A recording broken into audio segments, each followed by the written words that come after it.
K98 Talk is expanding its lineup for 2015. This means we are expanding our advertising base. Whether you're a startup trying to push through to the next level or an established business trying to supplement your advertising budget, web-based advertising is a solid investment. Thanks to Talk's newest partnership with TuneIn Radio and instant access to our sister station, K98 FM, we give you worldwide access at a reasonable cost. Interested parties should email us at sales@k98fm.com.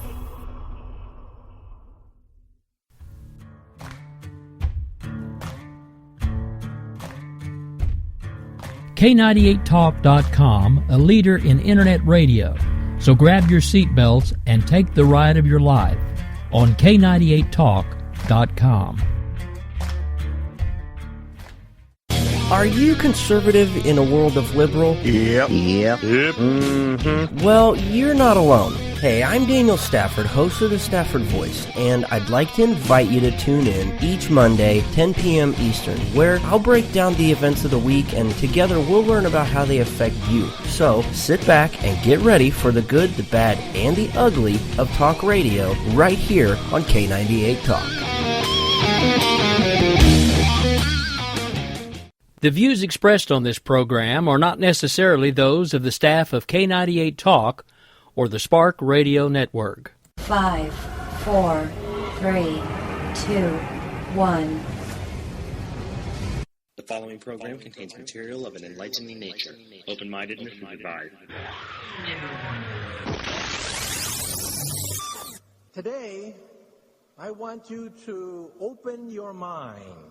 I've almost come to the conclusion that the story is so damning that the mass of people can't deal with it. We are in process of developing a whole series of techniques to get people actually to love their servitude. We face a hostile ideology, global in scope, atheistic in character, ruthless in purpose, and insidious in method. For we are opposed around the world by a monolithic and ruthless conspiracy that relies primarily on covert means for expanding its sphere of influence. To change the minds and the attitudes and the beliefs of the people of the world, and especially the United States, to bring about one world socialist totalitarian government. The potential for the disastrous rise of misplaced power exists and will persist.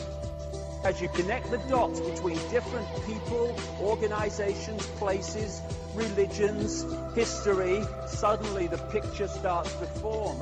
If you don't connect the dots, it's just a mass of what's all this about. The kingdom of God is within man, not one man nor a group of men, but in all men, in you. You, the people, have the power to make this life free and beautiful, to make this life a wonderful adventure. Someone born in the United States is not more special than someone born in Mexico. Someone who is white is not more special than someone who is black. They're just vehicles for the consciousness to experience. Brutes have risen to power, but they lie. They do not fulfill that promise. They never will. Dictators free themselves, but they enslave the people. War is peace. Freedom is slavery. Ignorance is strength. Humans as a species are prone to amnesia. Those who do not remember the past are doomed to repeat it. It is thus imperative that these all-important matters be thoroughly explored and not left up to blind faith.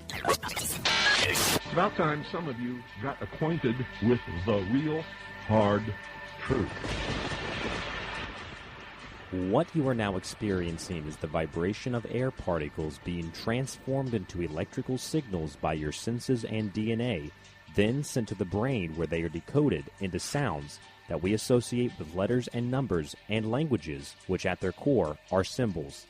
I'm your host, Ryan Gable, and you are listening to The Secret Teachings on the Dark Matter Radio Network, the LNM Radio Network, K98 Talk, Planet Paranormal, and several other internet and terrestrial radio stations, including www.thesecretteachings.info. If you log on to www www.thesecretteachings.info, you'll find a show archive with all of our past episodes that you can download for free. You don't have to pay, and you don't have to sign up. Everything is absolutely free at thesecretteachings.info under the show archive. You can also find a top news tab that I try to keep updated with current events, and a way to help support The Secret Teachings by donating to us through PayPal at the very top right of thesecretteachings.info. You can also find a guest tab there with some information, a little biography on all of our past guests, at least most of the ones that I've been able to get up on the website. And today on the show, we have a new guest, Dr. Joseph P. Farrell, who is the author of several books. I've read a couple of them, but he's got a whole bunch of them.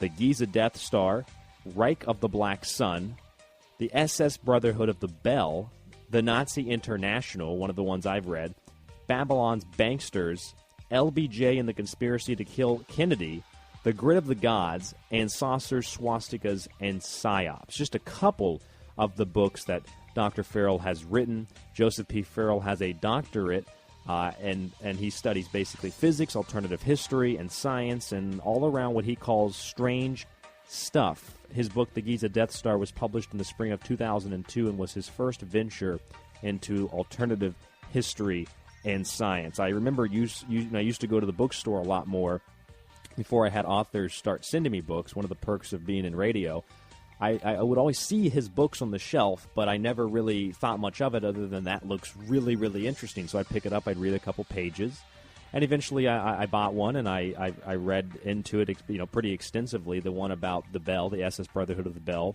And after that, I got in contact with Joseph, and we've been in contact for, it's been 6 or 7 months now. I finally got a time to bring him on the show. So Joseph P. Farrell will be joining us here in a couple of minutes. The topics range from everything from the Giza Pyramid being a Death Star, Pyramid of Cheops, to the Bell, Die Glocke, the Wunderwaffe, the Wonder Weapon, the Philadelphia Experiment, Project Rainbow, the USS Eldridge, the Nazis' post-war plan to essentially continue their ideology and research in South America, Argentina, air fuel bombs, missing U-boats, Admiral Byrd in Antarctica, all of that and much more. Those are going to be the topics for today's episode of The Secret Teachings. In my book, The Grand Illusion, Slaves to Perception, which you can get a copy of at thesecretteachings.info, under the tab at the very top, it'll tell you that you click on that. It'll give you a link to where you can purchase the book. We have the softcover version as well as the PDF.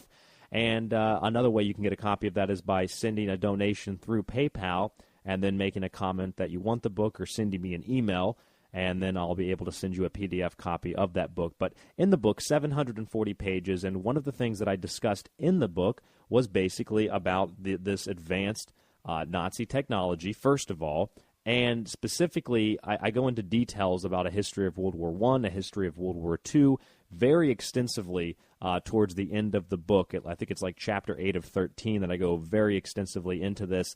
And one of the things that I discovered researching was that the B-2 bomber, the flying wing that was supposedly developed at the Bohemian Grove, at least rumors are abound that that's where the wing was developed, the design.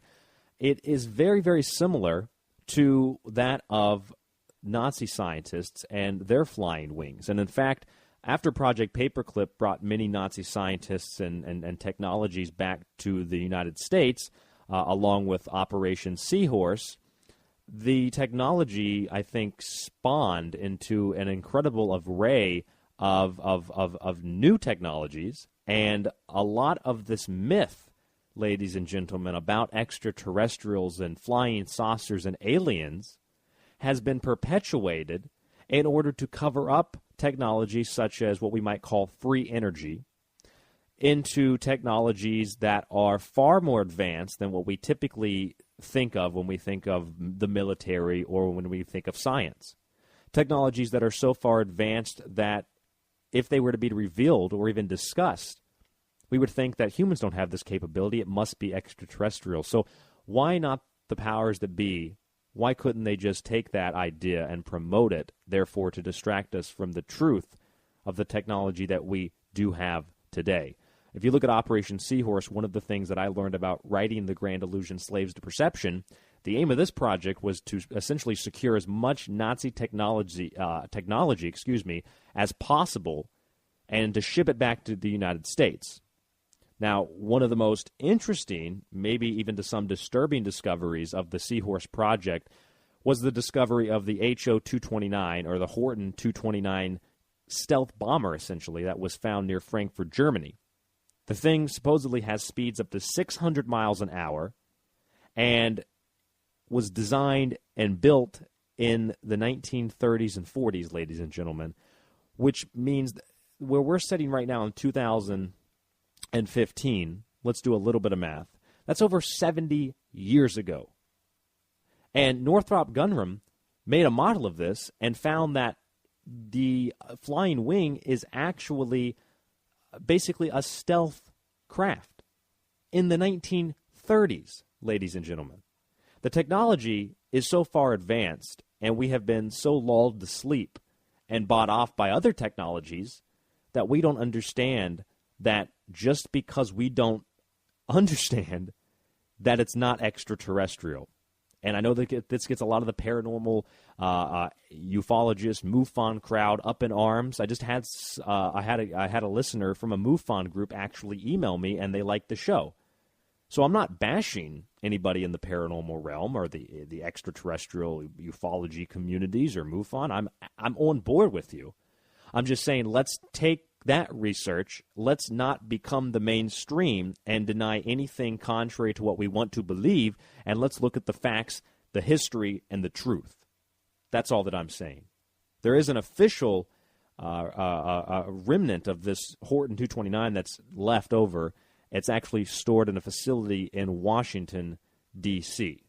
So the technology exists. It's there. And we're going to talk about all of that and much, much more with Dr. Joseph P. Farrell right here on The Secret Teachings. We're going to be talking about the Giza Death Star, Die Glocke, Nazi bell, the German bell, the Wunderwaffe, the Philadelphia Experiment, and Project Rainbow, Nazi International, and the Nazis' post-war plan to essentially continue their ideology and continue their research, which they did, mostly in Argentina. And through the rat lines of Project Odessa and the Vatican, they were able to, many high-level prominent Nazis were able to escape through Project Paperclip and Odessa and the Central Intelligence Agency to the United States and to South America and to continue their research. And this is where we're going to get a lot of the stories of UFOs and aliens to hide the fact that the U.S. government was in cahoots with these people to take this technology and to implement it within our own society, culture, military, and so on and so forth. Be that Die Glocke, the Nazi bell, or be that, let's see what else. I mean, the triangle, the Astro, that was the Astro T3B, flying triangle. All of this has a very earthly origin. You could make the argument that, let's say, aliens had a hand in it, that the Vril Society channeled a group of beings from the Aldebaran star system, and maybe there's some truth to that. Maybe there's some type of spiritual entity guiding our lives and allowing us to develop these incredible technologies, but we use them so improperly. We use them to destroy, divide, and cause destruction around the world. And if we could understand our history, it would be so much easier to understand the reality in which we perceive to live today. Dr. Joseph P. Farrell coming up right here on The Secret Teachings, author of the Giza Death Star. We're talking about Nazi International, air fuel bombs, missing U-boats after World War II, the Wunderwaffe, and much more right here on The Secret Teachings. Our website, www.thesecretteachings.info. My email personally is rdgable, that's rdgable@yahoo.com. Thesecretteachings.info and rdgable@yahoo.com. Please help support the show by donating whatever you can at thesecretteachings.info. $5 here, $10 here. Any donations over $10, and I will send you a copy, PDF form, of my 740-page expose into our perception and how we are slaves to that perception, called The Grand Illusion. Stay tuned. We'll be back in just a few minutes with Dr. Joseph P. Farrell.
understand is to perceive patterns. Now, of course, what this means is that true comprehension comes when the dots are revealed and you get Stephen Johnson's long view and you see the big picture.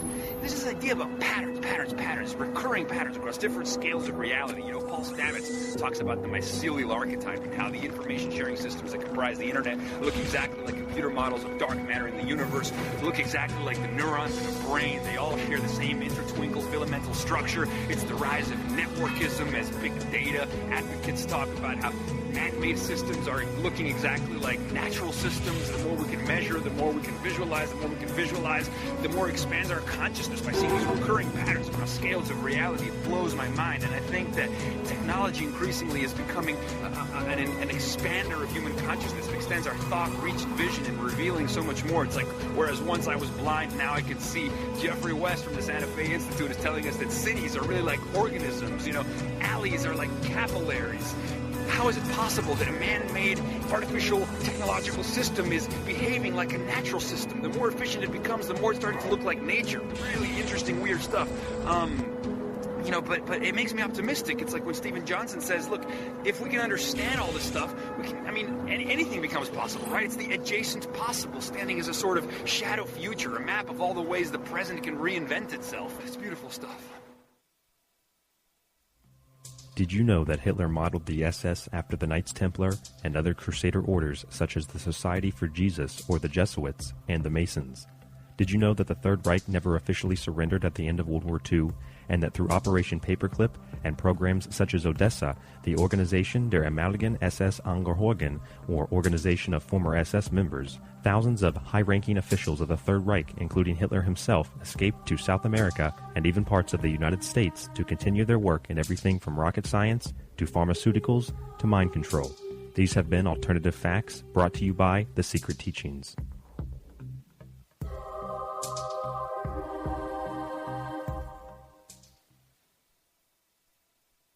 People who question the official version of events are usually labeled with the term conspiracy theorist, since this term is associated with paranoia and insanity.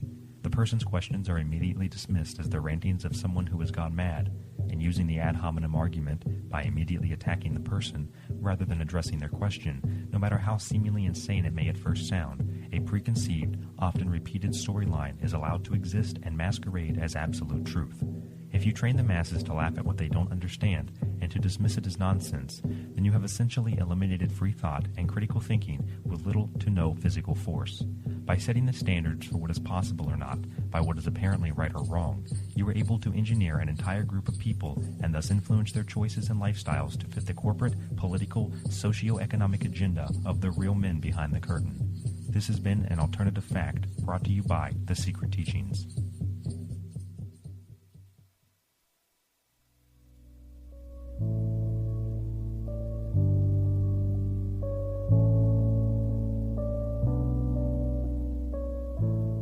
Are you tired of shows about bogus photographs of guinea pigs on Mars or fake photos of Bigfoot in the woods? How about fake paranormal shows that don't actually discuss the paranormal or believe that every object they see in the sky must be extraterrestrial? How about big networks that use alternative news to promote their mainstream agenda, political shows that are one-sided, or shows that claim to know exactly what is happening for ratings, even though an event just broke in the news? Me too. At The Secret Teachings, we are not like any of those other shows. We cover any topic from symbolism to ancient history and from health to the occult, including the paranormal, but we don't just jump on board with every photograph of an orb or sample of Bigfoot hair. We have no political affiliations, no religious backing, and no financial backing. We want proof, and not someone's word. If you want proof, or at least a different perspective from a host that can both accept or deny all points of view and all pieces of evidence, without holding onto a preconditioned belief or looking for evidence to support a prior conclusion, someone who can even admit when they're wrong, then check out The Secret Teachings radio show. Airtimes and free downloads are available by visiting www.thesecretteachings.info. That's thesecretteachings.info. I'm your host, Ryan Gable, and I hope that you will join us. Namaste.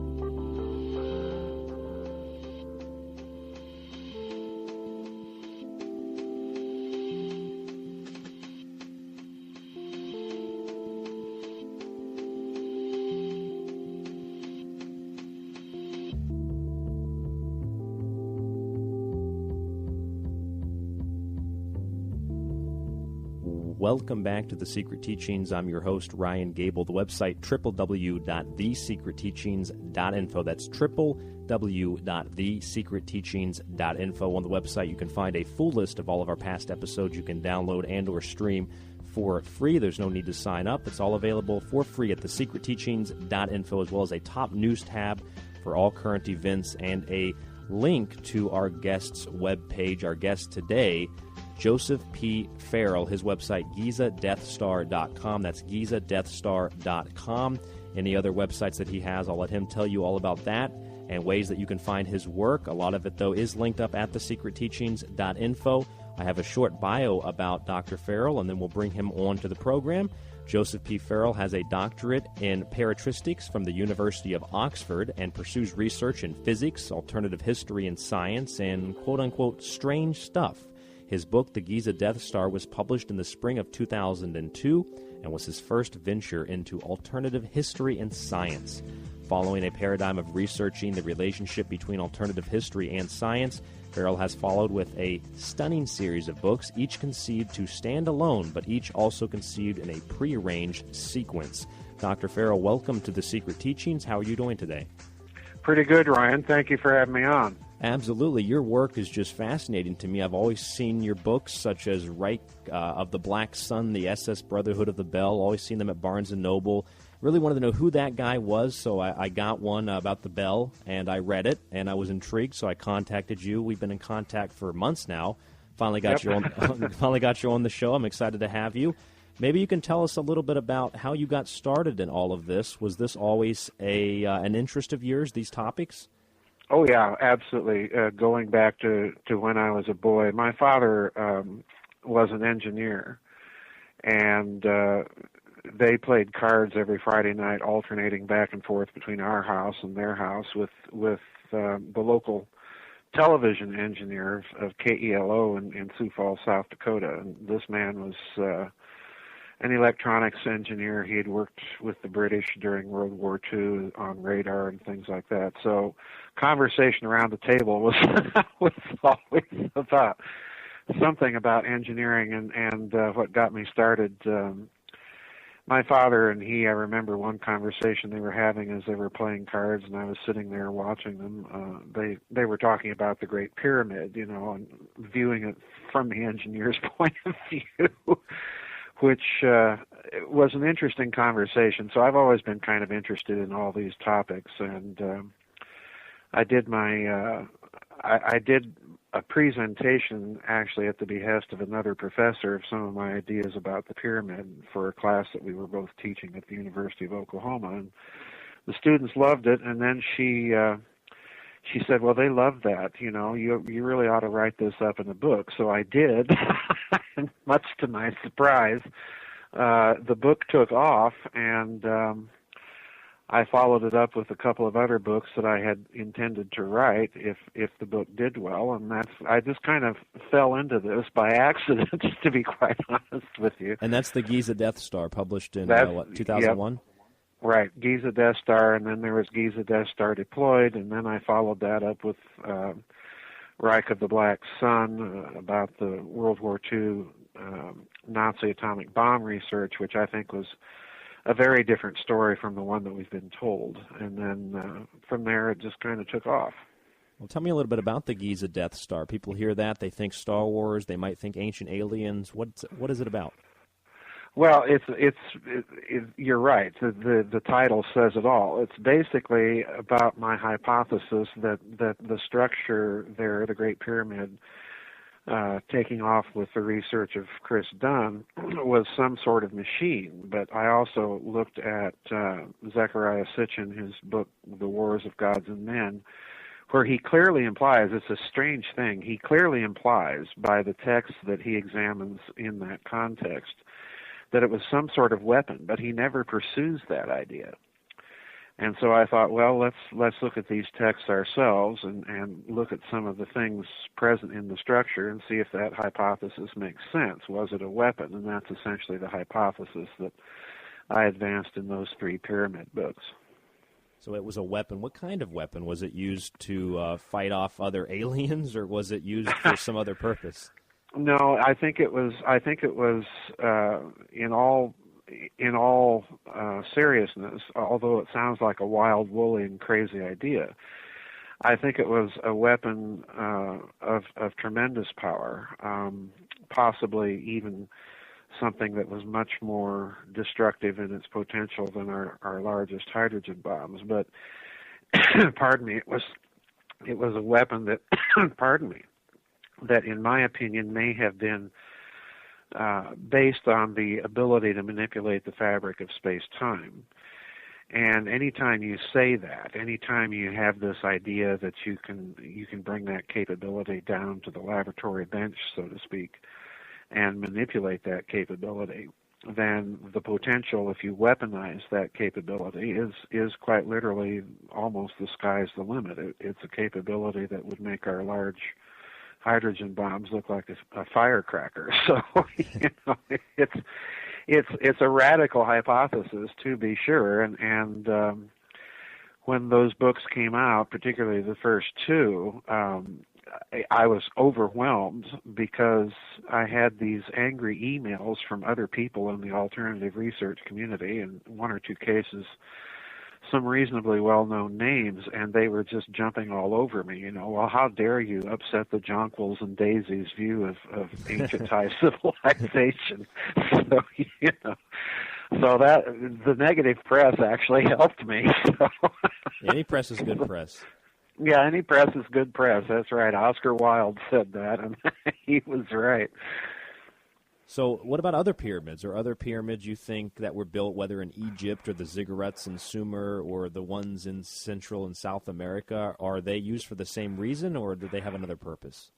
Well, I think at the very minimum, I actually wrote another book much later in the series called The Grid of the Gods, and the subtitle of that is something to the effect of the physics of the pyramid peoples. And while I don't necessarily think that all of those things were built as weapons, it's very clear that they are built with some machine-like properties in mind, particularly the pyramids in Mesoamerica and then northward into Mexico. I think these things are, at the very minimum, they had some sort of machine-like purpose. If you look at their structure, if you look at the implied mathematics behind them, I even hypothesized in that book that some of the temples on the tops of these things appear to me to look like some sort of radio resonant cavity. In other words, they interact with frequencies on the infrared end of the spectrum,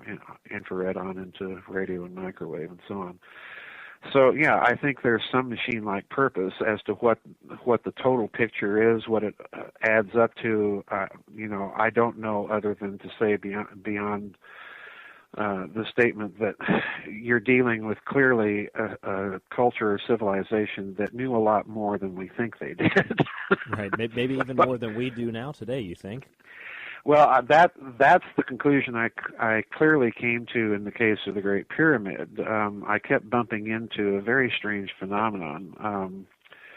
I converted some of the dimensional measures of the coefficients of constants of quantum mechanics to British imperial measure. And the reason I did that is if you do a little research, you find that British imperial measure is actually very close to the system of measure that apparently the Great Pyramid was built on.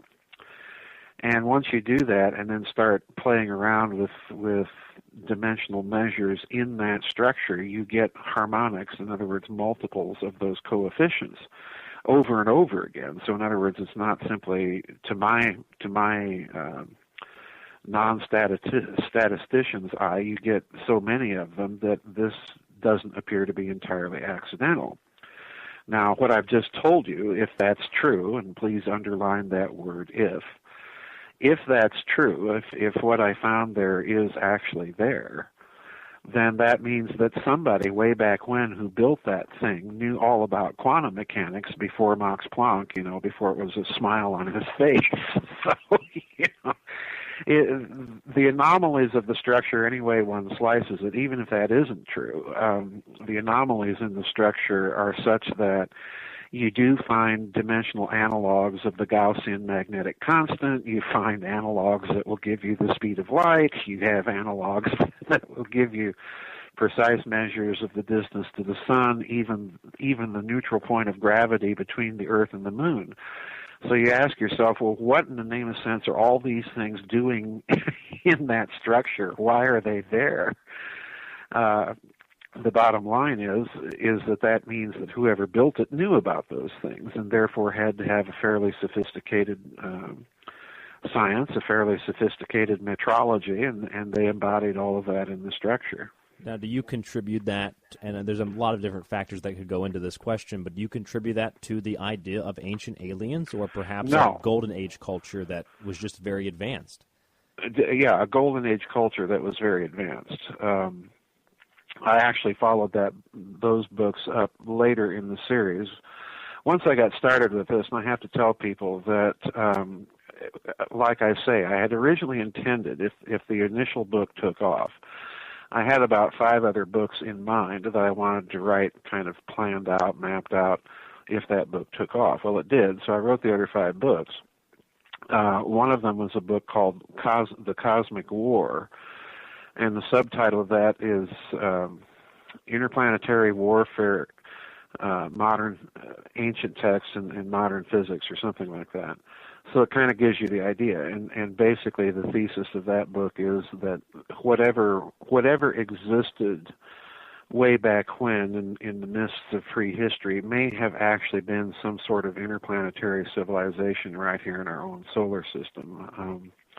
And again, that sounds like a wild, woolly, radical, bizarre hypothesis, but when you start looking at the texts and what they actually say, when you start looking at some of the various things scattered around the solar system, we see all the anomalies on Mars, we see Saturn's moon, oddly enough, Saturn's moon Iapetus, looking like it might be something artificial. That in itself is interesting, of course, because Saturn is the home within Greek mythology of the Gigantomachy, of the war with the giants. So you get all these little indicators from ancient texts and lore and tradition and so on that something tremendously catastrophic happened in the midst of prehistory, and it was the result of a war. So those books all kind of tie together. Now, I didn't get a chance to read the Giza Death Star. I've read the SS Brotherhood of the Bell and Nazi International. In the Giza Death Star, maybe in the second book, The Giza Death Star Deployed, did you talk about the obelisk and the energetic relationship between that and perhaps a weapon that in that of the Giza pyramids? Right. If you look, one of the things that's very interesting is if you look at these structures, particularly the Great Pyramid, but not necessarily that. You can look at certain ancient temples. I went into this aspect of the story in another book way down the line in the series called Babylon's Banksters. If you look at some ancient temples and apply just kind of basic, simple radio engineering principles, you look at these temples, and what you're looking at, if you look at them with the eyes of engineering, is you're looking at very, very simple radio resonant cavities. So again, these people had a science of some sort, and they were certainly embodying it in their structures. And obelisks, oddly enough, are some of them, because you can go to Egypt and strike these things, create a physical stress actually on the structure, and they will be resonant to particular frequencies. So again, it looks like they were doing something. We don't know why exactly they were doing it or what the basis of their science was. I kind of take the view of John Anthony West that Egypt, if you look at their own lore of how Egypt describes itself, it describes itself as a legacy of something much more sophisticated. And again, the mystery of Egypt, just as with Mesopotamia, is you have the origin of these civilizations with absolutely no precursors. They're just all of a sudden there. And they've got this tremendously advanced mathematics and so on and so forth. So where does that come from? They don't just pop up out of nowhere. Yeah, that's absolutely correct. With that information, with that knowledge, and with your research, have you seen, because you mentioned when you first came out with this, you were kind of attacked. Have you seen more and more people open up to this information, be less skeptical? Well, I won't say that.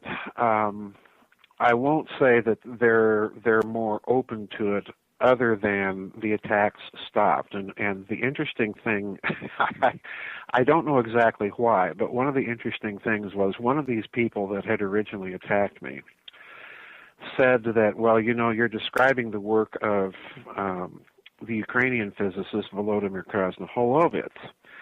And if you do a little research onto this guy, he was, at the time of the Soviet Union, he was involved in the Soviet Union's very secret pyramid research projects. This is now, pardon me, these projects are now known, but at the time that the Soviet Union still existed, it had very top secret research into pyramid power, quite literally. And the Soviets built these big pyramids all over Russia, some of the biggest ones just outside of Moscow. You can go online and see pictures of these things now, but at the time that they were built, this was all a highly classified project. So anyway, this fellow who was angry, he had contacted me and basically given me these long emails denouncing my theory and basically, how dare you upset the jonquils and daisies apple cart, and I'm going to send your copies of your books to Dr. Krasnoholovets. And I said, well, fine, And so I wait several months, and not a word comes back from this guy. But interestingly enough, after he did this, and these copies were known, the biophysicist in this country, Dr. John DeSalvo, who runs a website called the Great Pyramid of Giza Research Association, invited me to be a member of it. And I thought, well, sure, fine, so I accepted his membership. And then the next thing I knew, my publisher contacted me and says, well, the Russians want to buy rights to the Giza Death Star. So the Giza Death Star actually exists in a Russian language edition. I didn't know that.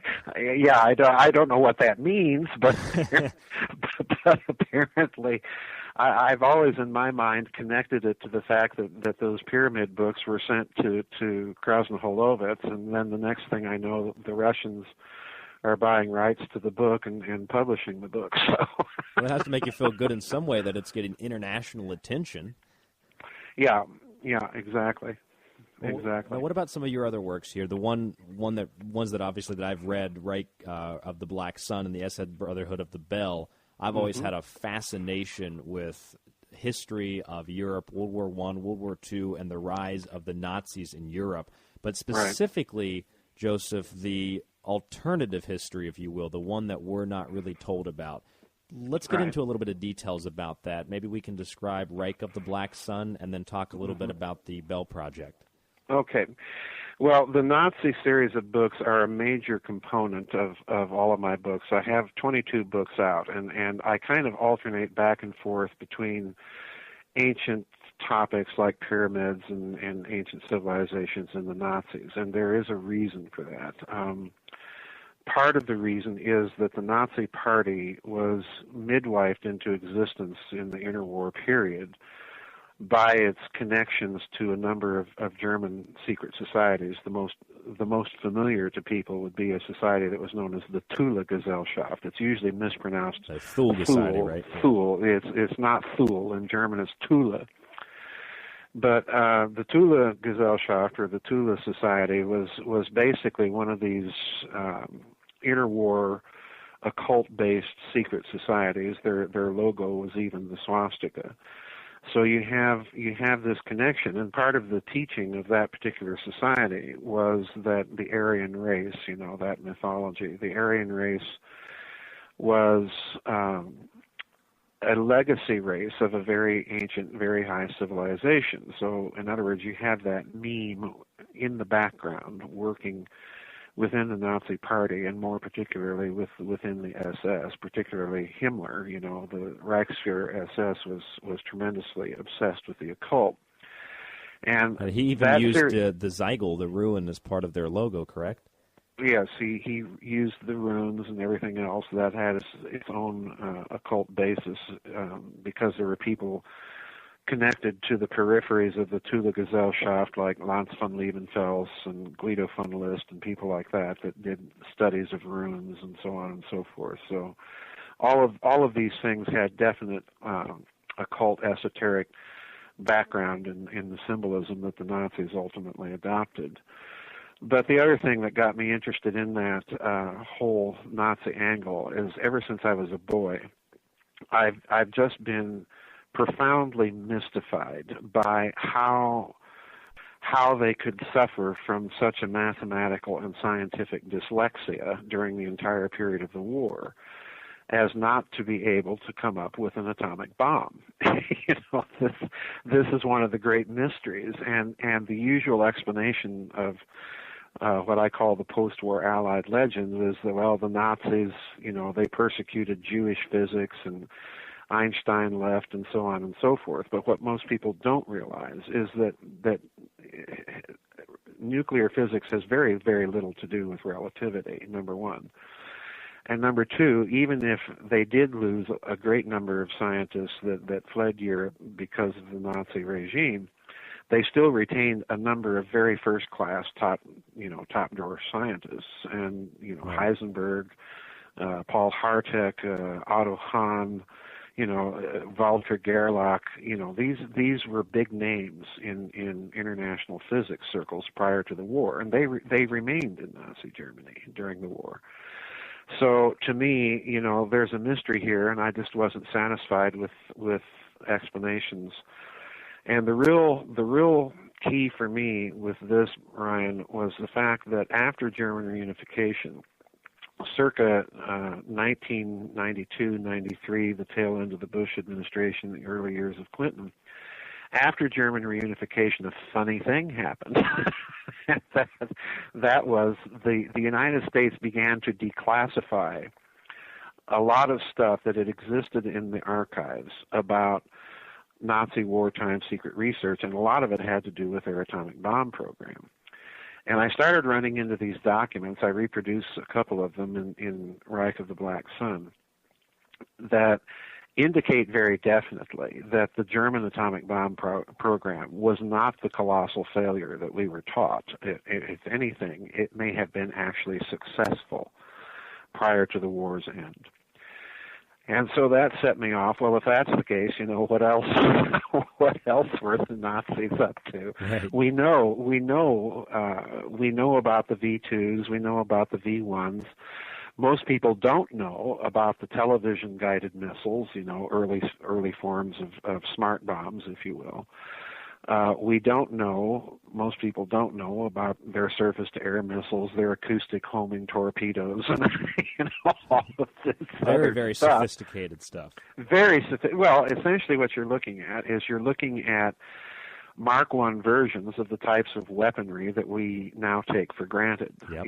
All of this was being developed in the Third Reich, and some of it had been developed to the point that they had either been tested or even deployed. The first operational jet fighter was German, even though the British had Whipple playing around with jets. The Royal Air Force wasn't really interested until the Germans showed up in the skies with jet fighters. So that kind of spurred the interest there. But Wow. So you have all those things that were known, and so you start digging around and in the really exotic stuff. And the reason I put Reich of the Black Sun, dealing with the atom bomb, at the head of the Nazi series is that the real story for me was this story about the bell.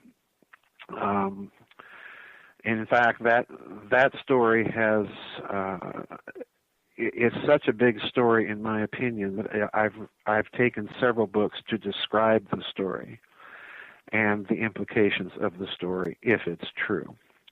I do think it is true, but the implications of it are what really, really intrigued me. So that followed SS Brotherhood of the Bell, kind of started that off.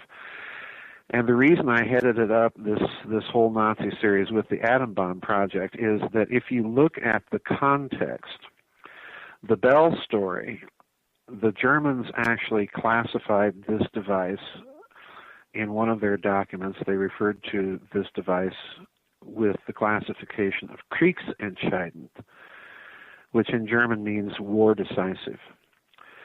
And so I got to thinking, well, if their atom bomb project isn't Kriegsentscheidend, if that's not war decisive, then exactly what is this thing? So they put Die Glocke over top of the atomic bomb in terms of importance. Yeah, exactly. And you look at this device, let me describe it for people and what the allegations of the story are, because this is very important for people to understand how I research. I footnote my books extensively, and I do try to let people know that when I'm constructing an argument, I'm speculating. Because there's a body of people out there, and to a certain extent their research is good, it's solid, that think the Bell was nothing more than an isotope enrichment centrifuge. I think they're mistaken for reasons that we're going to get into. The Bell is a device about 12 feet wide, 15 feet tall. It's obviously bell-shaped. That's why the Germans called it Die Glocke, the bell. And on the inside of this device, they had two counter-rotating metal cylinders. It was an electrically polarized device. Those cylinders rotated around a central core that I think was the cathode to the cylinder's anode. They would counter-rotate these cylinders to tremendous speed. They would inject into them a substance known as serum 525. This is all part of the Bell story. Serum 525, in its turn, was supposedly a very gooey type of heavy liquid maroon-colored metal, which, if you look at it, the descriptions of it, this substance looks to be some compound of mercury and something else. I argue the case in another book, The Philosopher's Stone, that yet another ingredient in this substance may have been thorium-229 isomer. I lay out the case for that in a book called The Philosopher's Stone. And they would rotate this substance up. Now let's look at what they're doing. First of all, when you rotate it, it's going to cohere the plane of rotation of the substance. And then what they did is they zapped this substance while it was in a state of rotation with gobs, and I do mean gobs, of high voltage direct current electricity. Now what would that do? Well, if mercury is involved, it's going to create a plasma. That plasma is going to be in a state of differential rotation because you've got the cylinders in counter rotation with each other. So you're going to have plasma in a state of rotation under electromagnetic stress, okay? So what does that sound like? Well, it sounds like the sun, okay? So I think what they were trying to do is, number one, they were trying to reduplicate the effects of the sun. Well, for what purpose? And I think once you look at kind of the argument that I present in SS Brotherhood of the Bell and then the following books, was they were attempting, first of all, to create or engineer a device on the basis of some of the interwar unified field theories that predicted a coupling effect between electromagnetism and gravity. The most famous interwar theory being, again, a German mathematician by the name of Kaluza. If you look at unified field theories from that time, you're going to find his name mentioned quite a lot. You have another influence on all of this being an electrical engineer by the name of Gabriel Krohn, who came to this country. He was a Jewish man, but a brilliant man. But he published a paper in Europe in the interwar period that he won a prize for at the University of Liège in Belgium in 1935. And it was all about how electrical engineers were noticing these anomalies, and they could take the unified field theories that had been published in the interwar period, particularly in Germany, and use those unified field theories to explain what was going on in the anomalies that engineers were noticing in large networked rotating electrical systems. Now, that's a mouthful, but what he's really told you is that you can take all these theories and bring them down right to the laboratory bench, and with mid-1930s electrical technology, engineer the fabric of space-time. That's exactly what the implications were that he's told you. So the Germans, I think, were basically attempting to construct a kind of a gateway technology based on some of these ideas to see if they could affect an electromagnetic gravity coupling. And the interesting thing is that the bell, if you do the research and dig into the story, you'll discover that the people that were working on the bell reported that it levitated. All right, as it was turned on. Now, this is huge because what this means, if that's true, then this means that the Bell story is the story that's at the heart of the Nazi UFO legend. Now, please note, all the device did was it levitated. It didn't zip around the sky performing right-angle turns at several thousands of miles an hour or things like this. In other words, it did not perform as a UFO did. So that's I think, a huge clue as to what the Nazis were up to. They had a gateway technology that gave them some sort of rudimentary field propulsion capability. It gave them, therefore, an ability to tinker with the fabric of space-time at a very rudimentary level. But again, once you say that, the door is open, because if you have that capability, number one, you have the possibility for a totally different type of energy supply, which certainly the Nazi SS was looking at. You have the ability for field propulsion, a totally different way of propulsion, of transport. And then finally, of course, as I've indicated, if you have that capability, then if you weaponize it, then potentially you can make a hydrogen bomb look like a firecracker. So would the Nazis classify that higher than the atom bomb? Yeah, you betcha. Definitely. Well, all very, very fascinating, Joseph. We're going to take a quick break here on The Secret Teachings, and we'll come right back with more about the Nazi Wunderwaffe, talking with Joseph P. Farrell, author of the Giza Death Star, Reich of the Black Sun, the SS Brotherhood of the Bell, Nazi International, Babylon's Banksters, and much, much more. All his information linked up at thesecretteachings.info. That's www.thesecretteachings.info. His website, GizaDeathStar.com. Stay tuned. We'll be right back.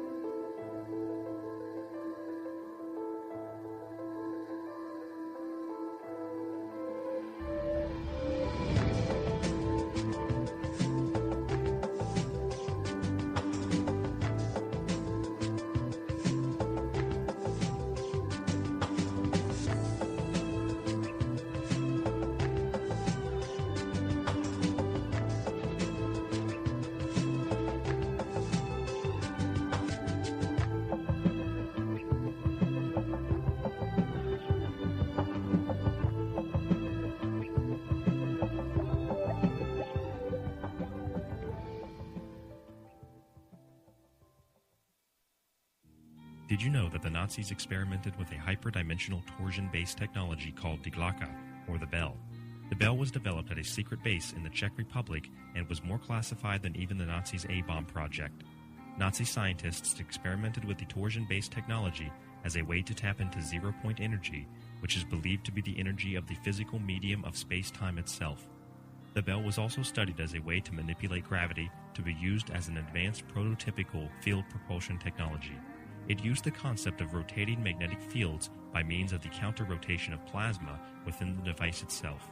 It is interesting to note that the Nazis, even officially, worked to understand free energy, field propulsion, and the ultimate doomsday weapon over 80 years ago. The Dr. Hermann Oberth, who pioneered rocket design for the Third Reich, stated that, quote, "We cannot take credit for our record achievement in certain scientific fields alone. We've been helped," end quote. When asked by whom, he replied, quote, "The people from other worlds," end quote. Many Nazis did claim to get their technology from the Vril Society, who channeled a race of beings from the Aldebaran star system. These have been Alternative Facts, brought to you by The Secret Teachings.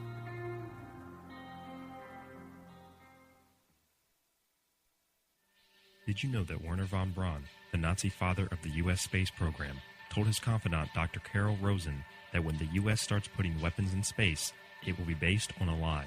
He told her the first reason would be to defend against the Russians, the second would be the threat of terrorists, the third would be the threat of asteroids, and the fourth, Warner apparently emphasized many times, was that the U.S. military was planning to use invading extraterrestrial aliens as a threat. He said, quote, "There is going to be a spin to find some enemy against whom we have to build space weapons, except it's all a lie," end quote.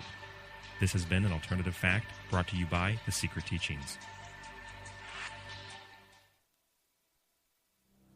At The Secret Teachings, we are not a part of any group, label, and we do not attempt to fearmonger, as some of the topics we discuss may seem scary. I advise you not to be afraid, but to be informed as we discuss current events and ancient history, astrotheology and symbolism, the paranormal and the occult, the esoteric, health, and much more.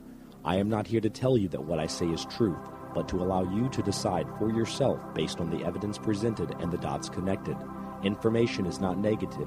It is how you view it that determines the dimensional characteristics of either dual aspect of negativity or positivity. To catch the show, we air every Saturday on the Dark Matter Radio Network at 10 p.m. Eastern Standard Time, and every Sunday on the L&M Radio Network at 9 p.m. Eastern Standard Time.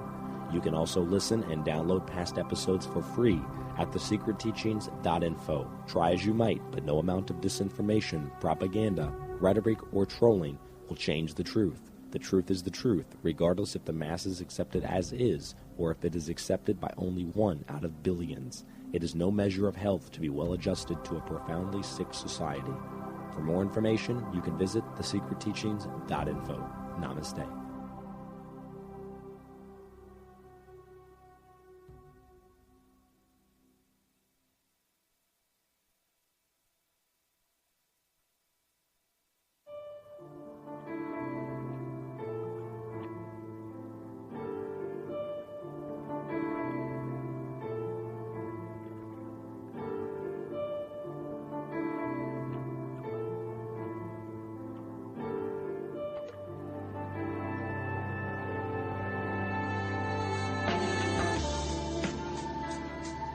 Welcome back to The Secret Teachings. I'm your host, Ryan Gable. Our website, www.thesecretteachings.info. We've been speaking with Dr. Joseph P. Farrell, author of several books, including Reich of the Black Sun, The Nazi International, Babylon's Banksters, Roswell and the Reich.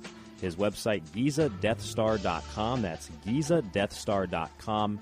His website's also linked up at thesecretteachings.info. That's www.thesecretteachings.info. If you'd like to get in contact with us, email is rdgable, that's rdgable@yahoo.com. Dr. Farrell, before the break, we were talking about the Nazi Wunderwaffe, the Nazi wonder weapon, the super weapon, the Uberwaffe. Tell me a little bit more about the bell and its significance and role that could perhaps be, I think, attributed to maybe the Philadelphia experiment. Oh, yeah. It's interesting that you mentioned the term Wunderwaffe because I rely on the Bell research of a Polish researcher by the name of Igor Witkowski, wrote a wonderful book called The Truth About the Wunderwaffe. It's really an extraordinary book. I highly recommend it to your readers. Even it is very expensive, but it's just an extraordinary book. In the book, he notices that the term Wunderwaffe was used at the time that the V2s and V1s were already raining down on London. And he points out the fact that in the context in which the Nazis at the time are speaking of the Wunderwaffe, that these weapons, which are usually misidentified by historians as being the wonder weapons, could not have been the wonder weapon. Militarily, they produced really no significant result other than being a major nuisance to Churchill's government and so on. So, and he also cites people like Magda Goebbels, Dr. Goebbels' wife, talking about the Wunderwaffe and clearly indicating that in the context that this term is referring to something else. And in his opinion, and I think he's absolutely correct, that the term is actually being applied to the bell. And if you look at the physics, if you go back and look at what they're doing with the bell, as I laid it out, it's dealing with physics of interfering several electromagnetic rotating fields on a plasma. They're creating basically a kind of technological version, miniature version of the sun, for all intents and purposes. Well, this is very similar to the types of concepts that you see often alleged for the Philadelphia experiment in this country, taking large degaussing electromagnetic coils on the three axes of a ship and creating an interference pattern which they hoped would lead to some sort of radar stealth, radar invisibility. And according to the lore, of course, it produced optical invisibility. But the basic concepts are the same. So in other words, we're dealing with physics and a technology that, if true, and I think definitely you can look at the literature of the period. I wrote another book in this Nazi series called Secrets of the Unified Field, the Philadelphia Experiment, the Nazi Bell, and the Discarded Theory. The discarded theory being, of course, all of these interwar unified field theories from Kaluza down to Levati and so on and so forth. Now, the interesting thing is if you look in modern physics literature, Michio Kaku and some other people that popularize the history of physics, they'll tell you that these unified field theories from the interwar period were incomplete theories and that they did not take into account the strong and weak nuclear forces of quantum mechanics. Well, that's all true, but the problem is an incomplete theory doesn't necessarily mean a non-engineerable one. That's pretty much what Gabriel Krohn, in his paper that I talked about in the first part of the show, was saying. He was saying that, these theories are engineerable theories, and if they're engineerable, what he's telling you is, you can play around with 1930s technology with the fabric of space-time. And this is precisely what I think the Nazis did. Now, you've mentioned in your introductions a book of mine called The Nazi International. That's an important part of this story because what happened at the end of the war with Nazi technology is really rather interesting if you look at it carefully and take the blinkers that they've taught us to read the end of the war in textbooks and college history courses. Take those blinkers off and look at what's really going on. If you look at it carefully, the Nazis themselves are the ones driving the technological division of the spoils at the end of the war. So, for example, you have the creme de la creme of their rocket and jet scientists and ramjet scientists and so on going to the United States.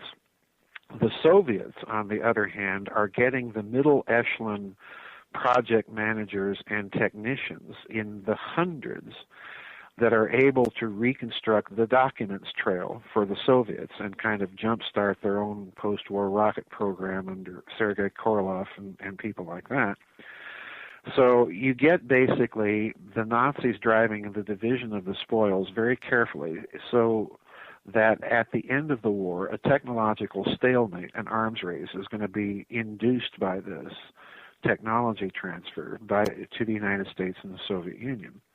Now, interestingly enough, the Bell itself, the SS, under orders, I think probably from Martin Bormann, murdered some 60 scientists that were working on the Bell project. The project itself goes completely missing, and there's an arguable case that the device itself may have either been deliberately disassembled and flown in a gigantic Junkers 390 aircraft. This aircraft was a 6-engine aircraft that was capable of mid-air refueling. It's one of the earliest aircraft that had that capability. And it was capable, even without that, of flying nonstop from Germany to Argentina, for example, which is where I think the Bell project and documentation actually ended up. Because in that book, Nazi International, I talk about a post-war project that was being conducted under the auspices of Juan Perón's government in Argentina and being run by some Nazi scientists that had fled to Argentina after the war. And if you look at what they're doing, they're talking about plasmas in rotation under high electromagnetic stress. Okay, so there's the bell. It goes to Argentina, or at least some aspects of it do. And they continue to research it themselves under the auspices of Perón's government. And that's hugely significant, because what this means is that they kept all the real goodies to themselves, essentially. The project was inadvertently exposed by Perón in a 1951 press conference in Buenos Aires, and it created a firestorm, something of a firestorm in the world press at the time. The German scientist that was heading this thing up was denounced as a fraud and a mountebank and so on and so forth.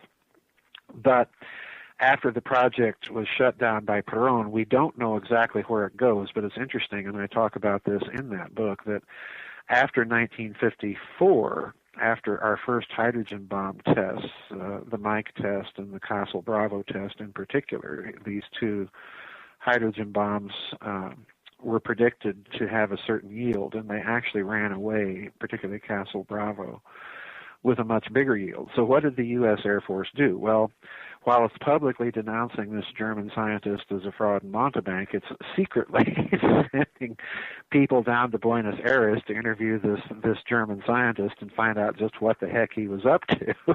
So, and it's interesting when you read his own statements about what he was up to. He was telling them, well, I'm putting plasma into rotation and subjecting it to enormous amounts of electromagnetic stress, and what this does, he says, is it produces a cellular structure in the plasma that interacts with what he calls a kind of cellular structure in space-time, and here comes the whopper, and he actually says this, and it's one of the first cases, I think, that you can find where the phrase zero-point energy is used openly and directly in any literature, and he's using that very phrase to describe what he thinks is an interaction between rotating plasmas under electromagnetic stress and the zero-point energy, and is transducing that energy into the plasma reaction.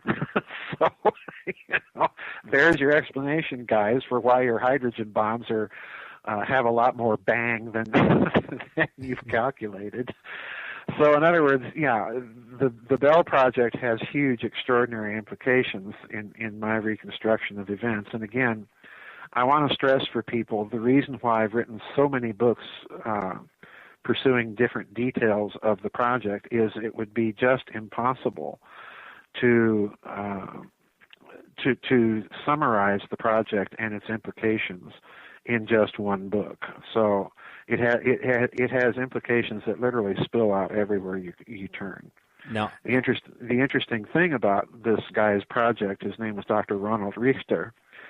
His project in Argentina is in that book, The Nazi International. I point out that he's getting his equipment to conduct this project in Argentina from the Allgemeine Elektrizitätsgesellschaft, the German electrical company, that was the very company that was involved in the Bell Project back in Nazi Germany. So in other words, there's little details like that connect his project to the wartime research of the Bell. So it's a huge story, because what it's also telling us is that this post-war group of Nazis, we've got to get it out of our head that these are just a bunch of guys hiding in the jungles of Brazil and the Amazon basin in fear of their life. What it's really telling you is you're dealing with a post-war Nazi extraterritorial state, if you will, that is tremendously well-financed. It has its own production and scientific infrastructure that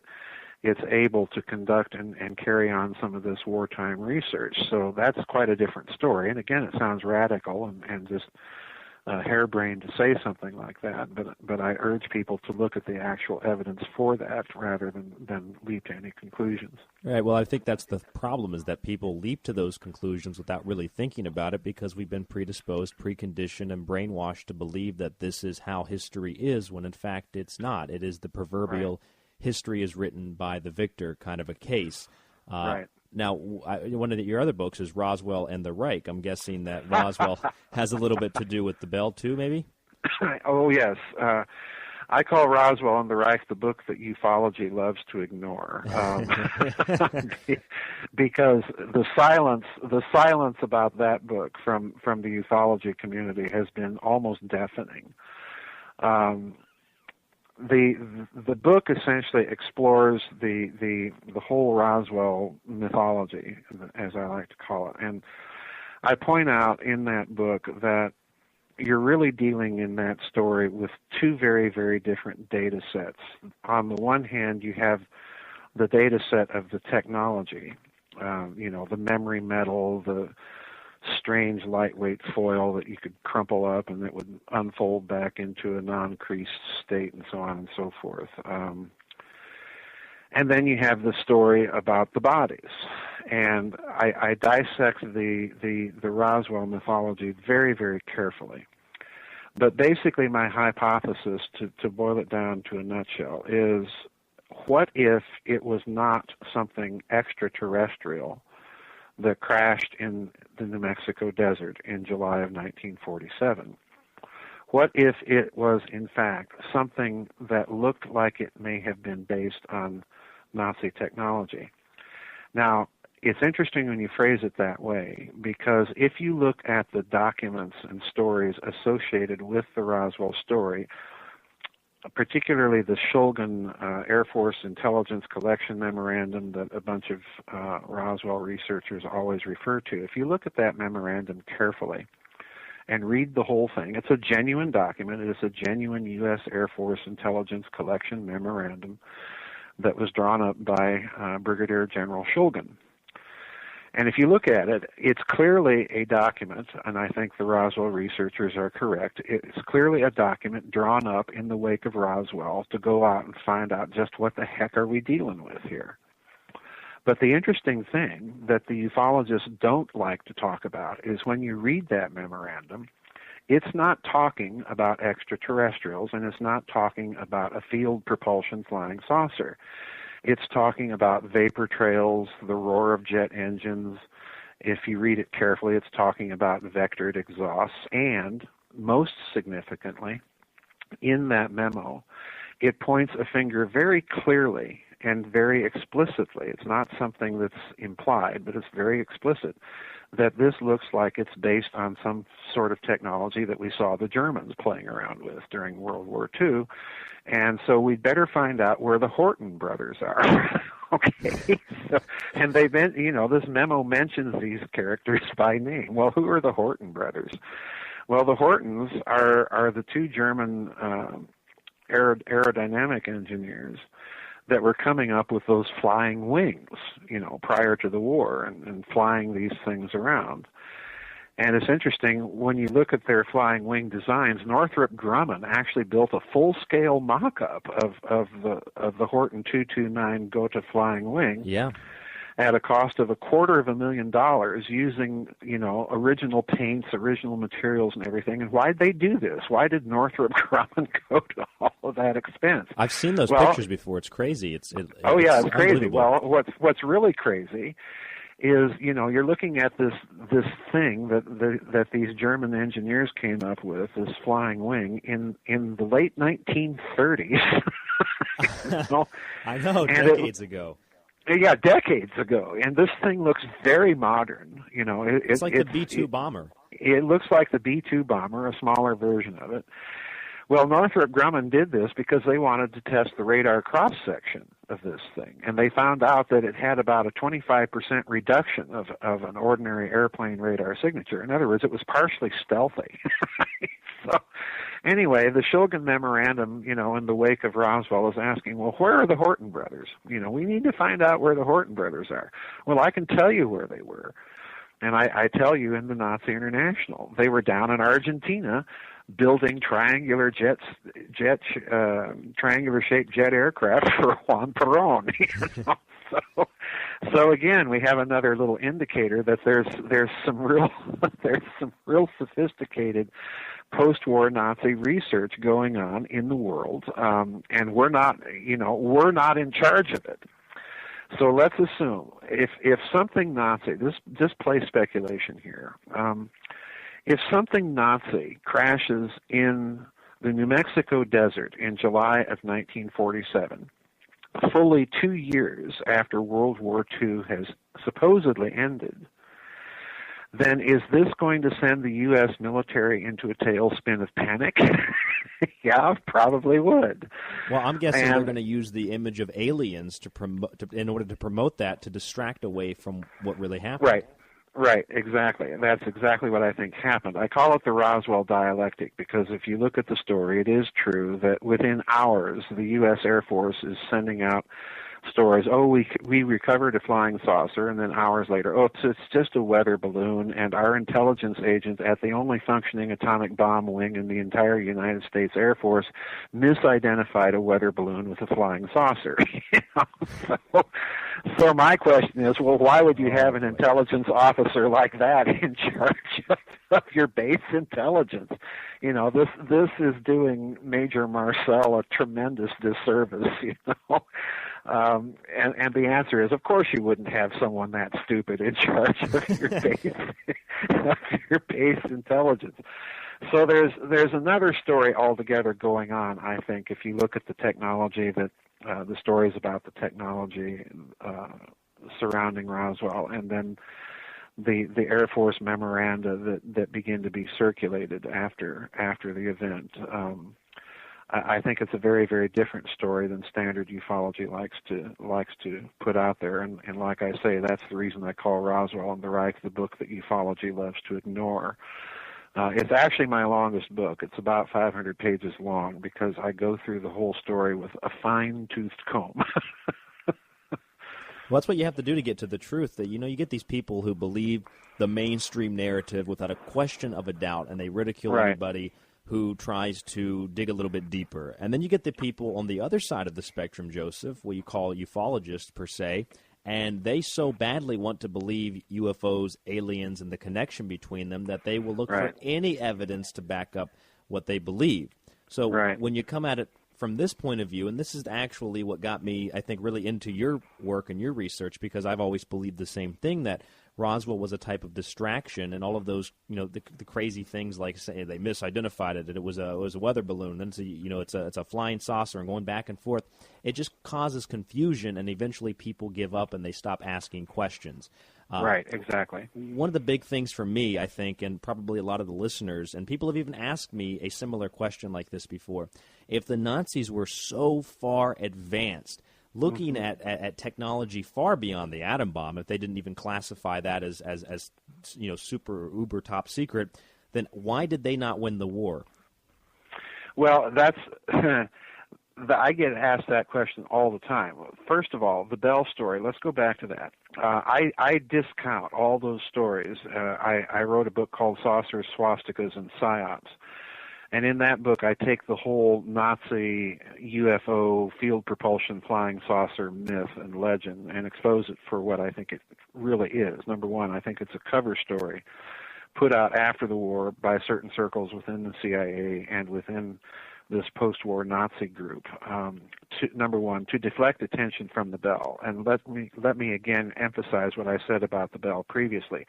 This thing levitated, but that's all it did. It didn't dart around the sky like a UFO, all right? So in other words, it wasn't a Nazi UFO. It was a gateway technology. It had tremendous potential, tremendous promise, but let's not overemphasize what it was. It was not a UFO in the traditional sense. So I discount all those stories that we hear about Haunebu and Vril and their trips to the moon and Mars and all that nonsense, because there's no a shred of good provenance. There's no way that you can reverse engineer the physics, which you can do in the Bell story. And for me, that's essential, because it's not necessarily the case that the evidence for the Bell story is any different than your typical UFO, crash and recovery story. But there are enough details in the Bell story that allow you to reconstruct a kind of putative or speculative physics trail based on the physics literature of the period and what some of those scientists were actually thinking. So in other words, it's the ability to reverse engineer the physics of this device that to me is essential to evaluating its evidentiary value or possibility as a true story or not. You do not have that in the case of the Haunebu or Vril. You have no indication of what the possible physics thinking might have been behind these devices, and therefore I tend to totally dismiss that whole story. The interesting thing that we have to bear in mind here again is those memoranda that began to be circulated in the U.S. Air Force after the Roswell crash are consistent in pointing the finger of suspicion at these Nazi projects. So why didn't they win the war if they had all this stuff? Well, for one thing, you're dealing with prototype technology. In other words, this is not operationally deployable technology. But in the cases of things like the Horten Flying Wing and some of the other stories that we have coming out of Nazi Germany of experimental saucer-shaped jet-powered aircraft, that's a very different matter, and they might have perhaps been able to get some of those projects to some sort of testing stage where they were usable as deployable aerodynes with human pilots. And the other thing I get all the time is, well, if the Nazis had the atom bomb, why didn't they use it? And I actually tend to think that there's two answers to this that I talk about in Reich of the Black Sun. And that is, number one, they didn't have the strategic delivery capability. An atom bomb at the time is an extraordinarily heavy device. They didn't have the ability, with the exception of a very few airplanes, to deliver these things to any strategically valuable targets in the West. And number two, the Nazi ideology was such that their most genocidal and brutal military fighting and campaigning wasn't with the Western Allies, it was with the Soviet Russians. And there we're confronted with a real problem, because if you look at the total number of casualties during World War II, and I'm going to get into some gruesome statistics here, and I beg everybody's indulgence because it's an essential part of the argument. If you look at the total casualties of World War II, fully 1/2 or more than 1/2 of the casualties of the entire war on all fronts are suffered by the Russians. And if you look at the military casualties that are inflicted on the Russians, this is somewhere around 9 to 10 million men. Total German military casualties for the entire war on all fronts is something like 2 to 3 million. I forget the exact figure. So this means if you look at military historians and the way that they have looked at the tactical and operational proficiency of the German Wehrmacht during World War II, this means that right up to the end of the war, against all combatants, the German army had a kill ratio of about 1 to 1.5.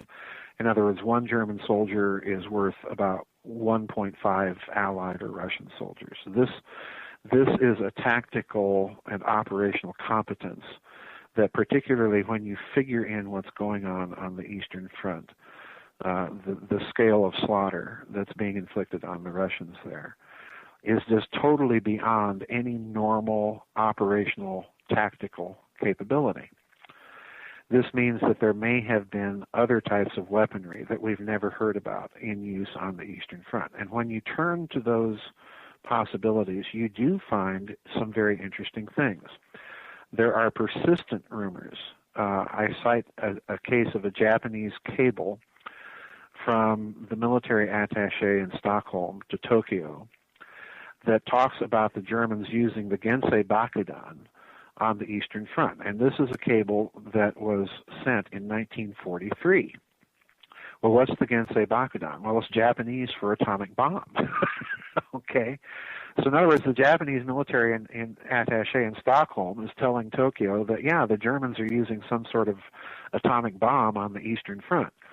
So why haven't we heard about this? Well, for one thing, for Stalin's government to admit that it was facing, publicly, to admit that it was facing an enemy with that kind of technological edge to the Red Army, that could conceivably have collapsed their morale. We need to remember that the Red Army the scale of slaughter being inflicted on it, even when it was winning, was such that they had to have commissars in almost every unit there to enforce the death penalty on deserters.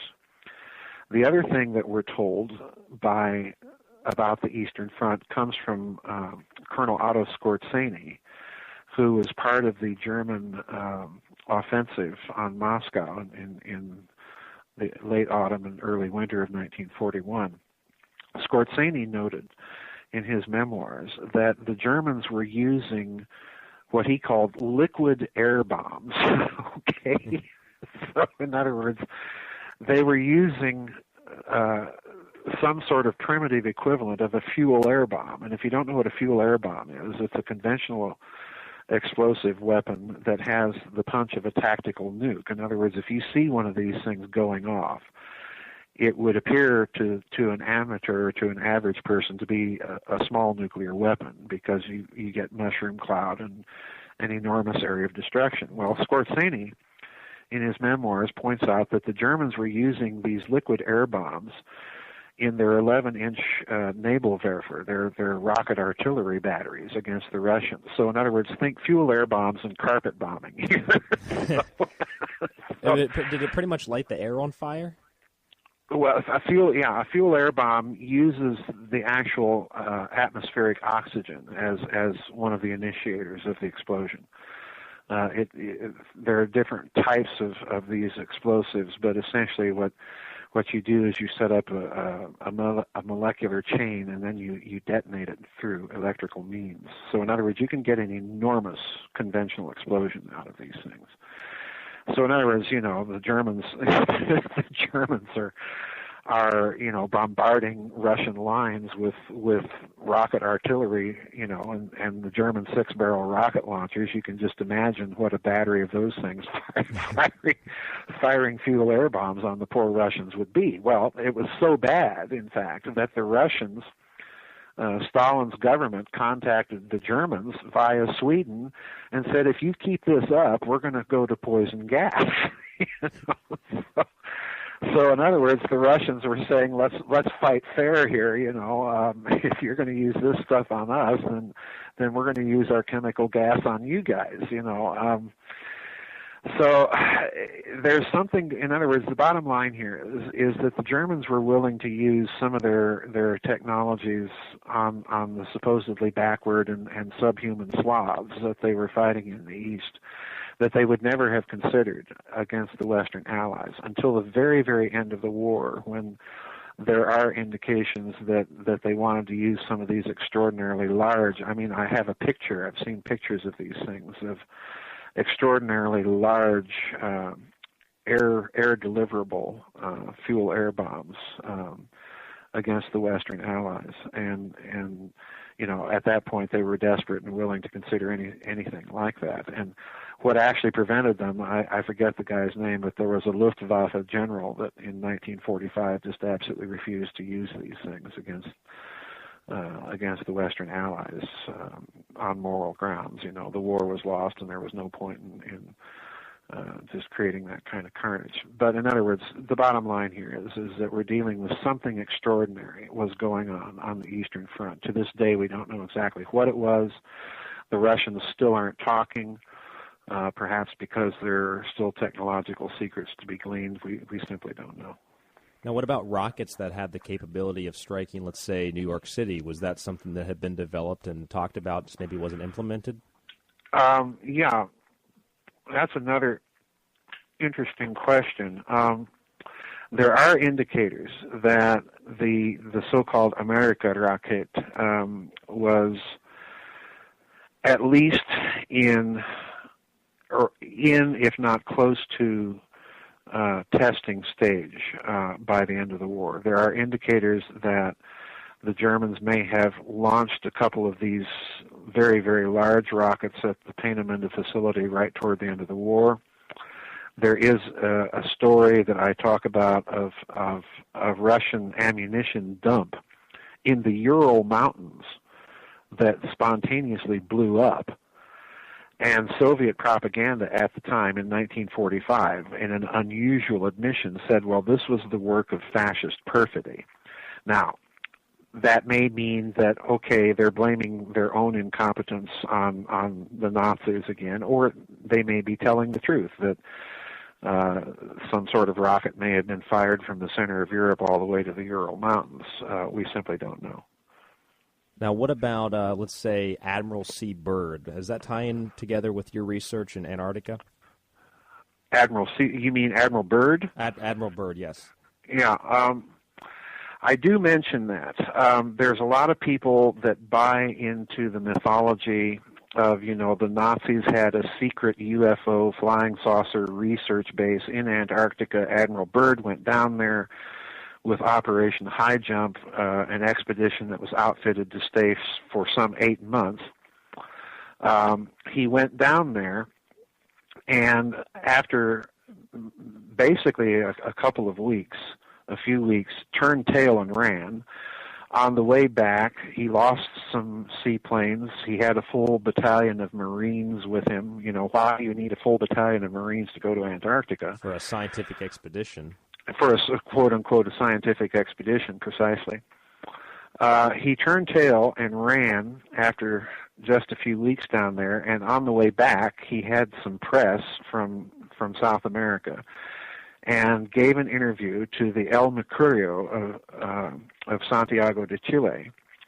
And that's the newspaper. I reproduce it in Reich of the Black Sun, where he supposedly told the reporter that the United States had to prepare itself for enemy fighters that could fly from pole to pole with tremendous speed. So everybody in the Nazis had flying saucers camp says that, well, Byrd ran into this secret Nazi UFO flying saucer research factory in Antarctica and was literally chased out of there, and that's why he gave the interview. Well, let's go back to the Bell story here. The Bell story, if you look at it carefully, this is the only device for which, in my opinion, you can make a reasonably plausible case that the Nazis had some sort of incipient field propulsion capability. But the problem with the Bell was that the Germans had to build an entire electrical power plant right there at the facility where the Bell was being tested. Now, what this tells me is that the Bell device had to rely on tens of millions, if not hundreds of millions of volts of electric current of direct current nature. All right. In other words, they couldn't simply supply that amount of direct current electricity using batteries and capacitors and so on. Now, what that would mean, therefore, is that if they had a base in Antarctica where they were pursuing this research, they would have had to have built an entire electrical power plant there. All right. Now, obviously, they didn't. And if you've been following the story, this project was continued, at least in some form or fashion, in Argentina, where you would have the infrastructure and capability to do this, but not Antarctica. So what I think really happened during the war with Antarctica is that the Germans probably built some sort of base there, maybe a weather station, maybe some sort of secret U-boat base and so on and so forth, but certainly not an entire research facility building flying saucers. So what may have happened is they may have had a few sophisticated aircraft based in Patagonia and southern Argentina that may have interdicted Byrd's expedition in Antarctica to keep whatever they did have in Antarctica a secret, but it was not a UFO flying saucer research base or factory or anything like that. Very interesting. Regardless of that, though, they could have also used some type of geothermal energy, couldn't they have? I've read about Lake Vostok down in Antarctica. Sure, if they found that. But again, you've got to remember that the German expedition to Antarctica occurred in late 1938, early 1939. So the war begins in just a few months after the return of that expedition from Antarctica. So they would have had to have transported an enormous amount of electrical equipment and then technicians and so on and so forth, and keep it supplied during the war. And this, to me, is simply a logistical impossibility. The German Kriegsmarine, the German Navy, was not It was not a large Navy at all. The U-boats that they had, most of them at that time when the war breaks out, weren't large enough cargo-carrying U-boats to sustain an operation, much less build something like that. So I find it very, very unlikely even on the geothermal basis. Now, what about some of the supposed U-boats that, quote-unquote, went missing? Did they go to Argentina? Oh, boy, that's another story. That's a can of worms, and I don't even really get into that in any of my books in detail. Yes, at the end of the war, there are a number of U-boats that went missing that showed up in Argentina, months after the end of the war in Europe, and they were interred. Argentina, of course, had entered the war very, very late on the side of the Allies. That's another story in and of itself as to why Juan Perón, who was such an ardent pro-Nazi sort of guy, would actually enter the war on the side of the Allies. And briefly, it was to cite his own memoirs here. Juan Perón says something to the effect, and I cite this in the Nazi International, something to the effect that, well, we hadn't lost contact with Germany just because of the declaration of the war, because the declaration actually turned out to be of great service to the Germans, because under international law, it allowed us to go in there with our ships and airplanes and take the Germans out to Argentina. So, in other words, what Perón did was he pulled a fast one on the Allies, because by becoming a co-belligerent with them, he had the right to go into Germany with Argentinian ships and airplanes and fly out a bunch of Nazis and serve them cocktails and peanuts on their way back down to Buenos Aires, where they were going to work on all sorts of cool projects for him, like building triangular jet-powered aircraft and fusion reactors, all the stuff. So, yeah, Argentina is a key player here, but Perón is another wild card in this whole deck. I forget what your original question was. Oh, at this point, I think I've forgotten what it was. I'm just kind of. It was more about the missing U-boats, but. Oh yeah, the missing U-boats. Yeah, you've got these U-boats showing up in Argentina. Well, people have to understand something very significant here. That when German production really gets cranking. Pardon me, their war production really gets cranking under Albert Speer circa 1943. They begin, of course, producing U-boats modularly inland and then assembling them on the coast and welding the pieces together. So their production actually begins to go up, even under Allied bombing. And many of these U-boats, the Kriegsmarine did a very, very interesting thing. It would dual number U-boats. So in other words, U-boats that the Allies thought that they had sunk, the Germans would number them with the same number of sunk U-boats. And then the other thing they did was a certain number of U-boats were siphoned off the production line and given directly, and this is so important for people to understand, given directly to Martin Bormann as Nazi Party Reichsleiter. So you actually had a secret U-boat fleet directly under the control of the Nazi Party and directly under the control of Martin Bormann. Now, why is that significant? It's because by early 1943, after the German military disaster at Stalingrad, the upper echelons of the Nazi hierarchy know that the war is lost.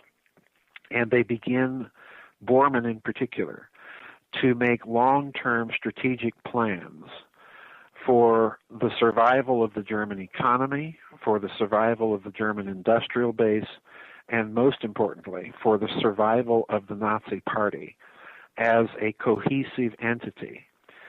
So these U-boats were used to transfer out of Europe, usually by way of nationalist Spain, were used to transport enormous amounts of liquid cash, capital, bullion, jewels, and German patents, which began to be, there was this huge operation that Nazi Germany waged in those final years of the war of transferring patent rights to holding companies outside of Germany, and then taking the physical documentation and so on and transferring them out of the country altogether.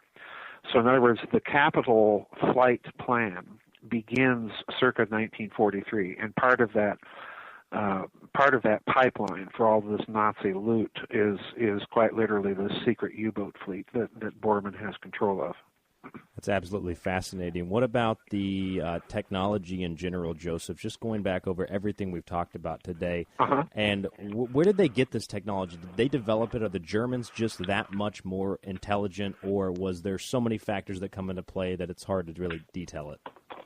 Well, I don't think the Germans are any more intelligent than the British or the Russians or the Americans or anybody else fighting the war. I think what really you have to account for is that the Germans prior to the war set up within the SS a group, a secret weapons research think tank is the best way to think of it, called the Kammerstab, and this was based inside the engineering division of the old Škoda armaments works in Pilsen, Czechoslovakia. Škoda was to Austria-Hungary in World War I what Krupp is, to the Germans.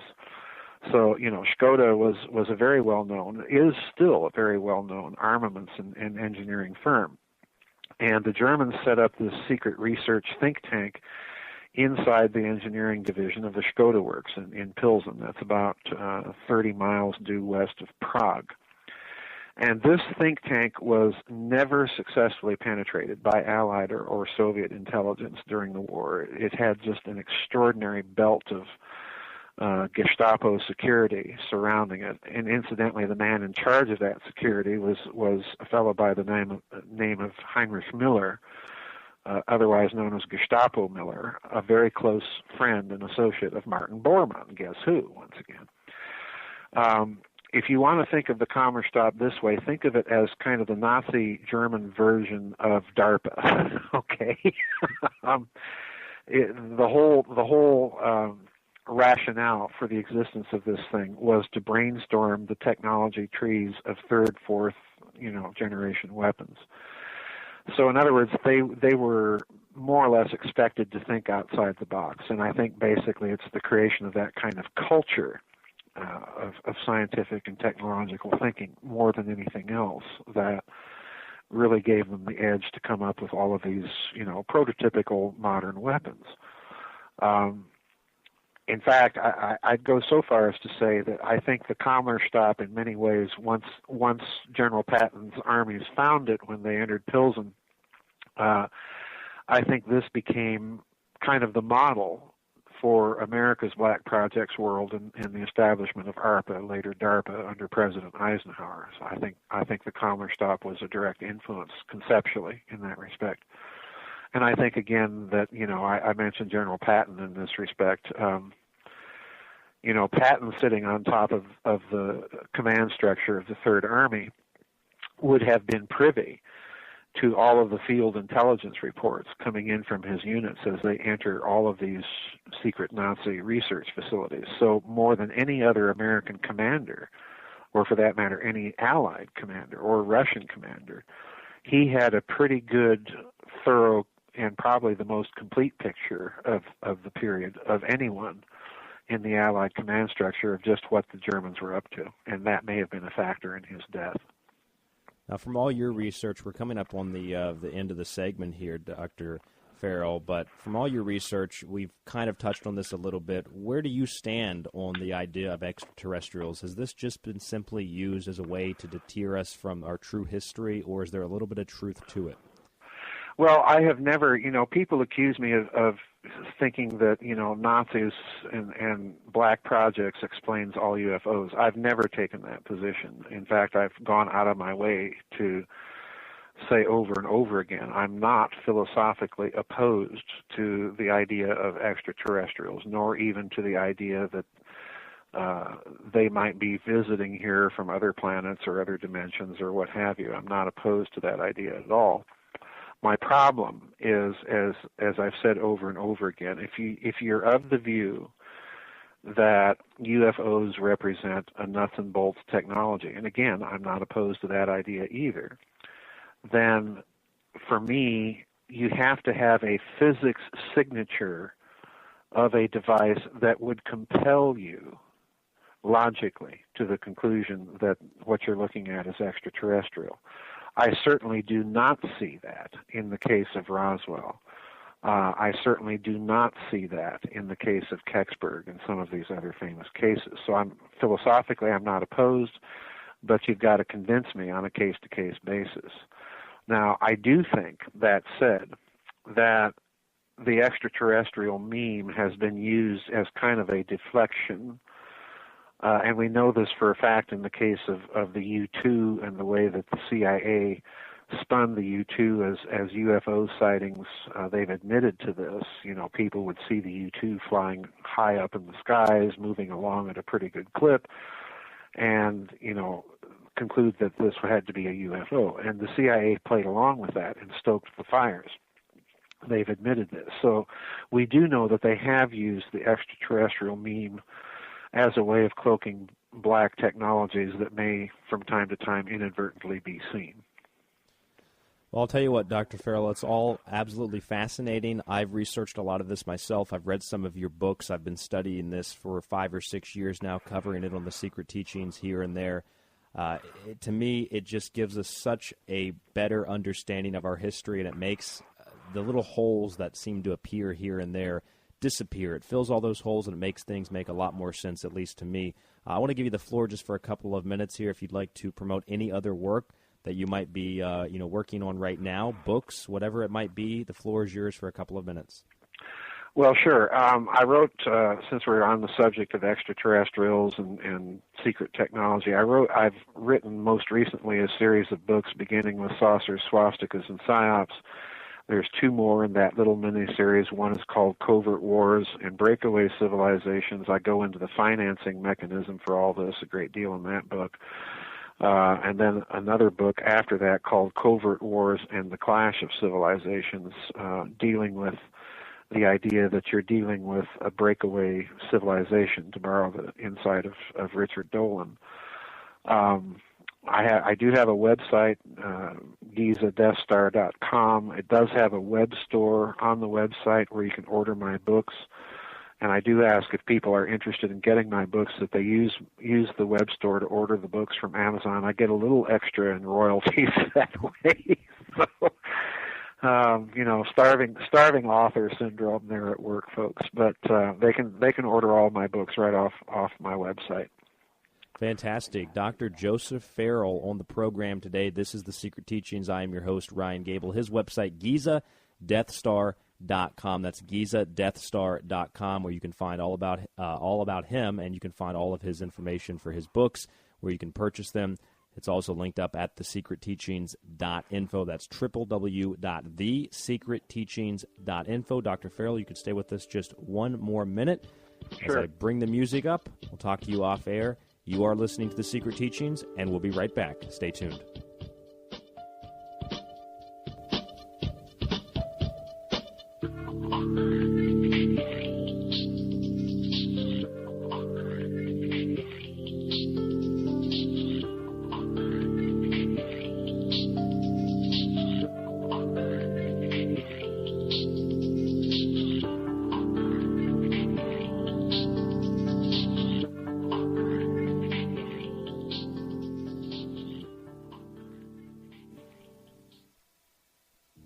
Did you know that the Nazis experimented with a hyperdimensional torsion-based technology called Die Glocke, or the Bell?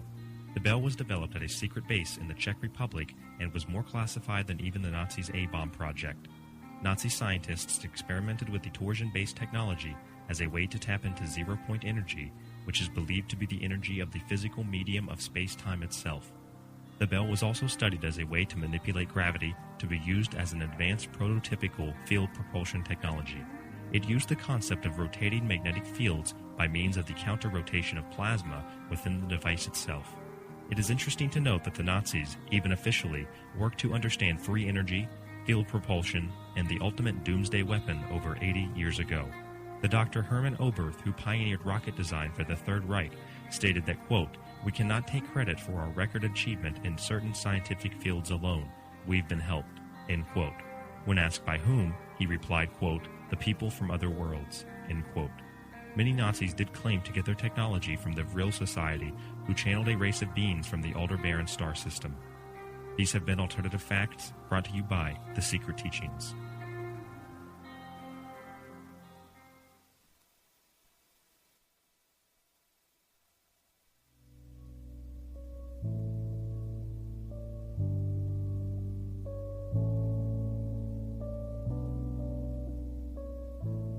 Are you tired of shows about bogus photographs of guinea pigs on Mars or fake photos of Bigfoot in the woods? How about fake paranormal shows that don't actually discuss the paranormal or believe that every object they see in the sky must be extraterrestrial? How about big networks that use alternative news to promote their mainstream agenda, political shows that are one-sided, or shows that claim to know exactly what is happening for ratings, even though an event just broke in the news? Me too. At The Secret Teachings, we are not like any of those other shows. We cover any topic from symbolism to ancient history and from health to the occult, including the paranormal, but we don't just jump on board with every photograph of an orb or sample of Bigfoot hair. We have no political affiliations, no religious backing, and no financial backing. We want proof, and not someone's word. If you want proof, or at least a different perspective from a host that can both accept or deny all points of view and all pieces of evidence, without holding onto a preconditioned belief or looking for evidence to support a prior conclusion, someone who can even admit when they're wrong, then check out the Secret Teachings radio show. Airtimes and free downloads are available by visiting www.thesecretteachings.info. That's thesecretteachings.info. I'm your host, Ryan Gable, and I hope that you will join us. Namaste.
We are taking the power right here on The Secret Teachings. I'm your host, Ryan Gable. The website, www.thesecretteachings.info. This is Take the Power by the Cult.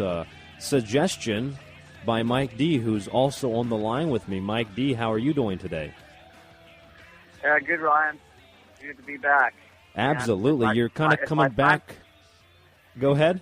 Yeah, no, I was going to say, if my time schedule was a little better, I would love to be on with some of the interviews, but maybe in the future, I'll be able to do some of those with you. You're missing some good ones. You missed Dr. Joseph P. Farrell today. He's the author of Nazi International, the Giza Death Star, as well as an interesting book that I've read about the Nazi Bell Project, Die Glocke, or the Wunderwaffe, the Wonder Weapon. These subjects always fascinated me. And there's a lot of information, contrary to popular belief, what he's included in his books that show that there was this very, very high-level, scientifically understanding of nature and how to, manipulate gravity. And I mean, the Bell Project, his conclusion was that it was being used as a type of, like, miniature nuclear reactor where they were creating their own sun. What do you think about that? And all this stuff we hear about the Nazis and post-war plans, things of that sort, Mike. What is your take on that? Well, they say there's also a theory that the bell was used for time travel. Have you heard that one? I have heard that. And by the way, the cult is still playing in the background, so everything you say is pretty epic. But I have heard that about the time travel. Yes, and there's a base, I believe it was in Poland, the Nazis used. I'm not sure if it was Poland or not. Don't quote me exactly on that. But they had, I saw a program about that, and they had these giant poles with these metal kind of chains to hold up the bell, the actual bell, and they were conducting experiments there with that. And actually, there was a guy who went to that because it was like an underground facility. Well, most of it was underground, but some of it was above ground, and the Nazis were using it. And it's really strange because I have no clue what would be used. It was like a circle with these giant poles. And I recall that. I think it was in the Czech Republic. Yeah, probably so. But it was very strange. It was like, what could they have been doing there except holding up that bell and doing some types of experiments with it? Yeah, and it ties in. We talked to Joseph Farrell about this. And when I say we, I just mean, relating that the show is obviously everybody's. The truth is everybody's. It's not, copy written to me or something. So that's why I say that. But we were talking to Joseph Farrell about this and something he called serum 525, which from his research he believed was a mercury-type substance that was injected into the device, and that this was also, I asked him, part of the, I guess you could say, scientific discovery that led to the Philadelphia experiment and rendering the Philadelphia Naval Yard in 1943, it was codenamed Project Rainbow, the USS Eldridge invisible, or essentially teleporting it maybe. I mean, there's a lot of stories about it, but that this technology is related to that project in the 1940s. So there's a huge, huge connection. On the surface, Mike, you see countries warring against each other and citizens are all patriotic, but behind the scenes, companies and governments are doing business with one another. Oh, yeah, for sure. I mean, we've said before, it's like professional wrestling, politics, in the ring, it's good guy, bad guy. Outside of the ring, they're at the bar afterwards drinking together. It's a game. It's a game, and it's a joke. That's right. It is a joke. And there's a lot of things that are jokes, and sometimes people can't take a joke. We try to joke here on the show, Mike. At least I try to joke around. I know you try to joke around. You like to have a good laugh, don't you? Oh, for sure, yeah. Well, I guess that's kind of my MO for some listeners. Yeah, exactly. Where's that guy to tell jokes? They like Mike D for the jokes. There's a couple of jokes out right now. A funny one I heard was Brian Williams. That's a pretty funny joke. What did you think about that? It's been a couple of weeks. I'm aware that it's been a couple of weeks since that was released in the news, but the simple fact that it's ongoing is, I think, warranted enough to ask you, Mike. It doesn't even really bother me because I look at all newscasters on major media programs as liars in general. So it's to be expected. It's to be expected. So I wasn't angry, and I wasn't sad, and I wasn't shocked, and to me it was just okay. Well, they all do it, so it doesn't bother me. So basically, I don't watch the program. So. Well, basically, what you're saying is that you're still not going to watch NBC. No, I don't watch. I don't watch those programs. So any type of news on those corporate channels, because it's all BS, and we know it. I mean, anybody with half a brain can figure it out. They're just pumping these stories one after another, and they all cover the same thing, and they all talk about the same thing, and we know who owns these stations and the mandates and what they can say. They're all robots. So, well, speaking of robots, Mike, I have to ask you then, because I want your honest opinion. What is your response to, and I covered it all last week, but to us being removed from dark matter, and I've got the emails, I've got all of the evidence, basically for censorship and refusal to back down and cease talking about child trafficking. Yeah, well, I've got to do two things. I've got to say thank you for that network, because it really it was a direction that I think we needed to go. And Keith has been very kind to us, in the past on most issues, and it was a good run. we got a lot of new listeners. We met some people. Some people didn't want to deal with us, Some people didn't respond back to text. But for the most part, we've met some really nice people. I mean, that's Michael Vera. That's where the whole relationship came from there. Because he heard us. He heard the show on Dark Matter and said, "Hey, I want to talk to you guys. You guys are kind of in the same league that I have, the same way of thinking." So, and then a lot of the interviews that we had on that network, they were great. The Ghostbuster gals and everybody that we had on, were very good interviews. Now, when it came down to actually a definition of what's paranormal and what's not, we had a disagreement. We consider child trafficking and some of the stories related to that as definitely paranormal because it dovetails into other things involving rituals and all sorts of black magic practices that we've covered on the show. And to me, there's nothing more paranormal than that. I mean, it's something that's a lot of people don't like to talk about, but obviously the news talks about it, right? So I know you feel very passionate, probably more passionate than I do about that topic. And I'm with you. I mean, if you felt like we were being censored, then we'll move on because it is your show, and I'm down with the ship.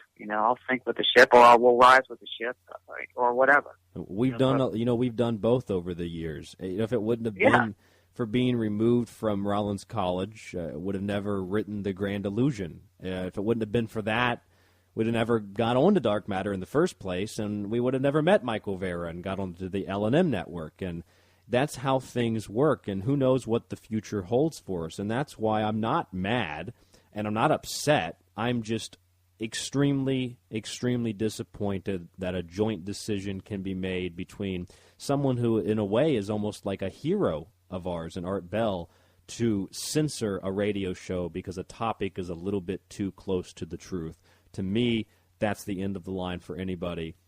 That's it for me. There's no, to me, it's almost like the last vestige of hope I had in others to really speak the truth died a couple of weeks ago, and now I know that I am one of very few. Mike, you're one of very few. Michael Vera, one of very few who can stand up and tell the truth without censorship and with no filters, who may not, have the most publicly noticed voice or publicly noticed face or have the most money, but by God, by a law, by whatever deity you would like to insert, we are absolutely on the right path when even at that level we are told to still keep our mouths shut. Yeah, I mean, what you said is true. We were asked not to talk about those topics as it didn't fall into line with the network's, way of thinking, or even topics in general. Well, but I would have to disagree with that. Like I just said, the abuse of children, a lot of it comes down to they use these kids in rituals, and the church is involved. And what's not paranormal about that? These people must fall. People must fall. I played that last week, actually. You're right, and there's so many things I could reiterate about what you've said. I agree. I think that I do feel somewhat more passionately about it because I've been dealing with it directly. There's a big difference, Mike, is what I'm saying, between being asked to come onto a network or asking to have our show put on a network and initially agreeing that we're not going to discuss something, going on the network, and then going back against that agreement and discussing it. That would be a different story, but to be placed onto a network, and I really do honestly thank Keith, because if it wouldn't have been for Keith, I wouldn't have met Michael Vera, and we wouldn't have been able to get the show to where it is now with all the additional listeners from Dark Matter. That's besides the point. The point that I'd like to get across is that regardless of that, the simple fact that our show was accepted as is, even though we've covered this topic many times in the past, asked not to cover it, and because of a couple of news articles and because of having one particular guest who we knew who he is, Kevin Annette, on the show a couple of times and discussing articles and documents, even though I can send them to the network when asked for proof, is still not good enough. There's an ulterior motive, and just like everything else that's covered up and censored. There's an alternative motive, and part of that is not even necessarily that there's a conspiracy. It's just that the information goes so opposite, contrary to what most people believe, that their brains, their minds, their perceptions automatically reject it, Mike. They can't even fathom that it's possible. Yeah, no. I'm in agreement with you on that. We did cover, ever since show 1, we've always had a little news article on things, and which was surprising for us is we would cover a topic on, kids being abused and sex rings and sex slaves, and lo and behold, 2 weeks or a couple days later, major news corporations and stations and other mass media conglomerates would cover the story that we covered a couple days or a week prior. Remember when that was happening? We cover a story and then we'd see it on these major news topics. It was every week. And then we were asked for proof. Well, here's your proof. But then the proof wasn't good enough, and we needed convictions. It wasn't. Yeah, I mean, we weren't making these things up. We were researching these articles were coming in, and we were researching them. Well, the fact that you mentioned that about how we were able to, I don't say predict, but just follow the patterns and release the information before the mainstream people get to it. I mean, it's evident in this article here. I sent you this article about, and I discussed it last week, pedophile priest victims urge action from Pope. And you might think that that's coming from some blog or something on the internet. It's not. It's coming from the Associated Press. That's owned by the Rothschilds. Did you get a chance to check out this article? Yeah. Well, what did you think about it initially? Because there's a couple of sentences in there that are just so on point for me. Well, I like the fact that a mass group of people are coming together and petitioning the Pope to actually do something and to take action. And not the number one action is to not cover these abuse cases up, number one, right? And then, they want some sorts of, what's the word I'm looking for? They want some sort of help, and some sort of acknowledgement by the church that these things have gone on.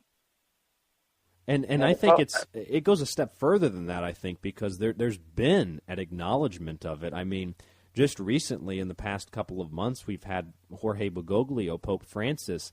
There was a point in which this happened 4 or 5 times in a month, where he announces, and this was what was really crazy to me, and I know to you as well, where he announces that, pedophilia is rampant in the church.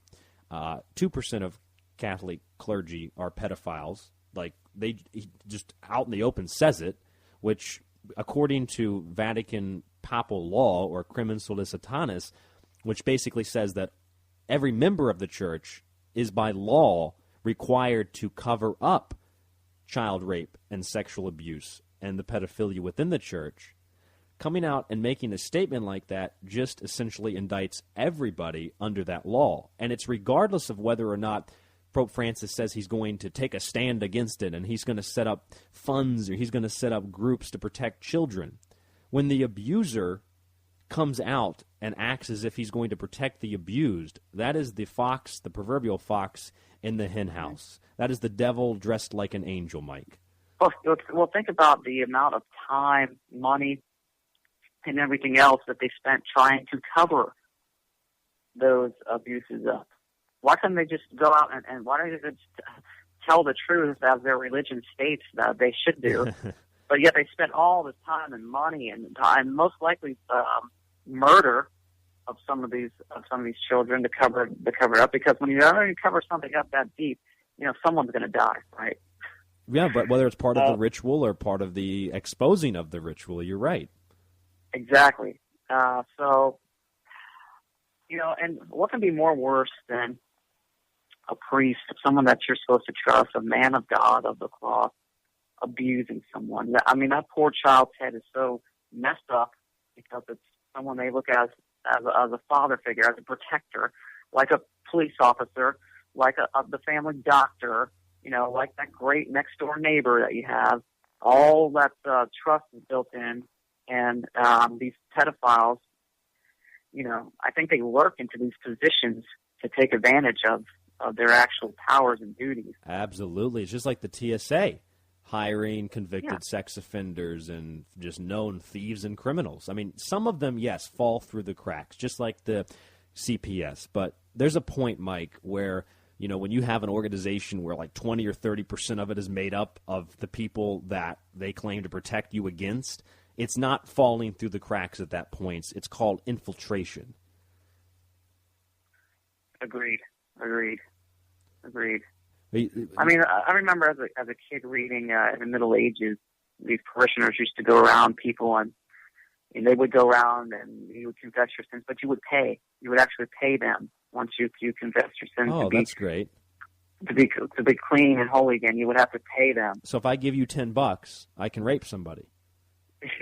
Well, if you rape someone and you gave me $10, I'd forgive you. Now, if I rape somebody, I'd be Bill Cosby.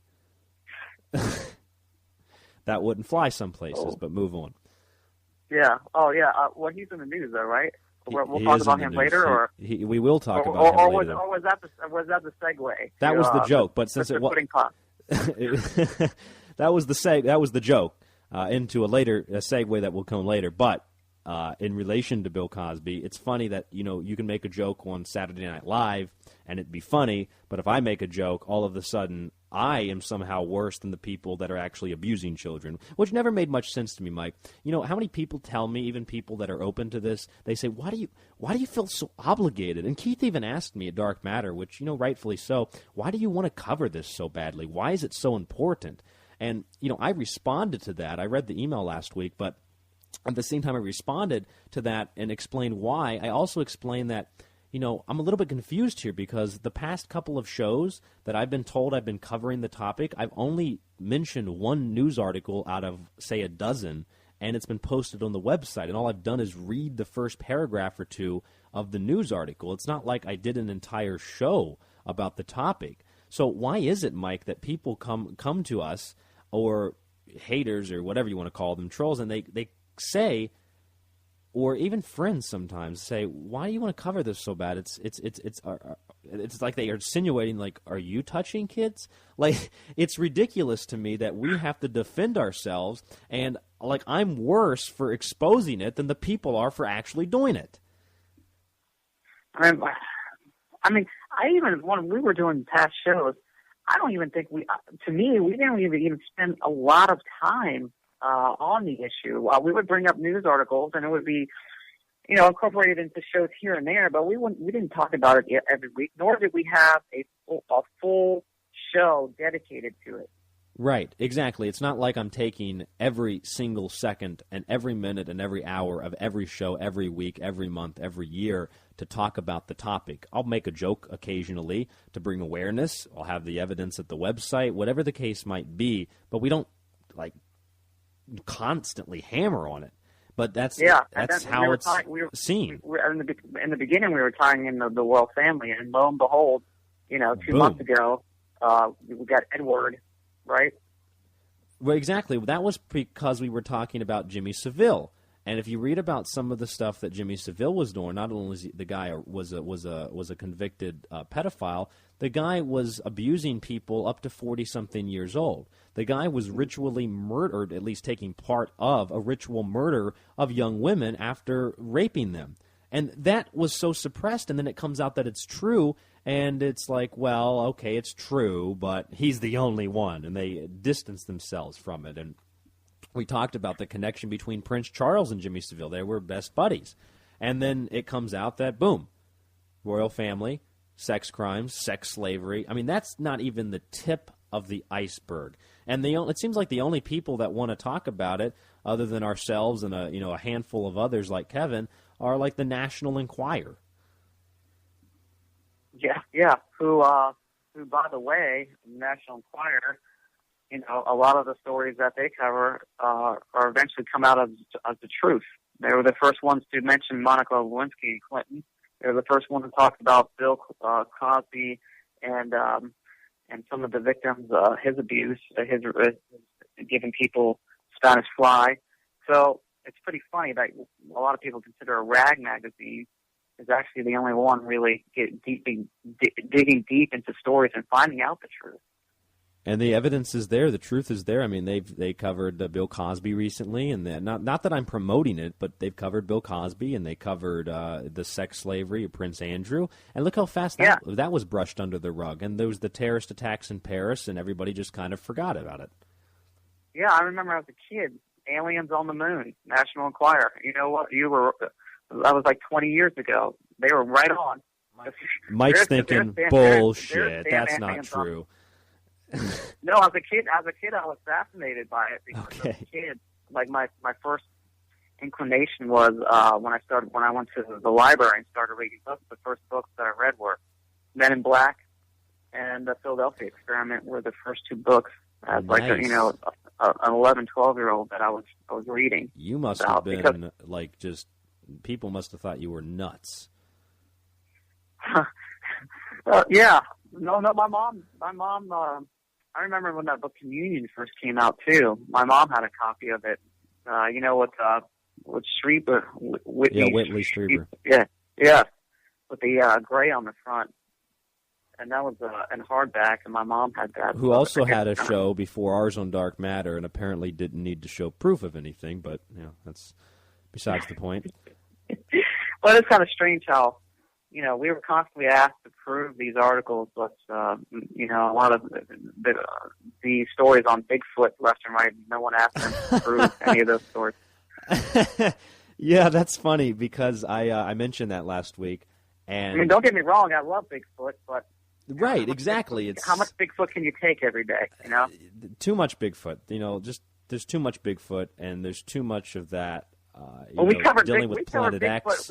We covered Bigfoot years ago on the Rollins station, and that was good enough. We had an hour, 2 hours on it. And we had Mike Lebecki back last year, and he pretty much summed up the rest of it for us. That's right. The Yeti. And that was a great, folks listening to, you got to download that podcast that we did with Mike on the Yeti. You're going to get, if you download, go ahead. No, I was going to say it was an excellent, funny, enlightening, twist of the road interview. And if you download that episode, you're going to find, I'm going to bring up the actual date of it so I can just give the date out here on air. If you download that episode, I know that the second half of that episode comes with an hour segment with, remember Michael Nuccitelli, the PhD guy? Yeah. Okay, so it's going to come with that segment on the end. And it's funny because in the middle of everything that happened at Dark Matter, and again, I'm aware that I talked about this last week as well, but I'm not even sure how much you know about this, Mike. In the middle of everything that happened at Dark Matter, while I aired a show one week on L&M, right here on L&M Radio Network, I had Kevin and Ed on the show, and after the show, Nuccitelli called Michael Vera after the show, late after the show, like midnight, and started screaming and cursing at him, telling him that if I ever had that, expletive, Kevin and Ed on the show again, that he was quitting. Not that he had a job, just the guy's got a PhD, supposed to be protecting children with his website and what he does. It's all just a big ruse. It's just a big scam.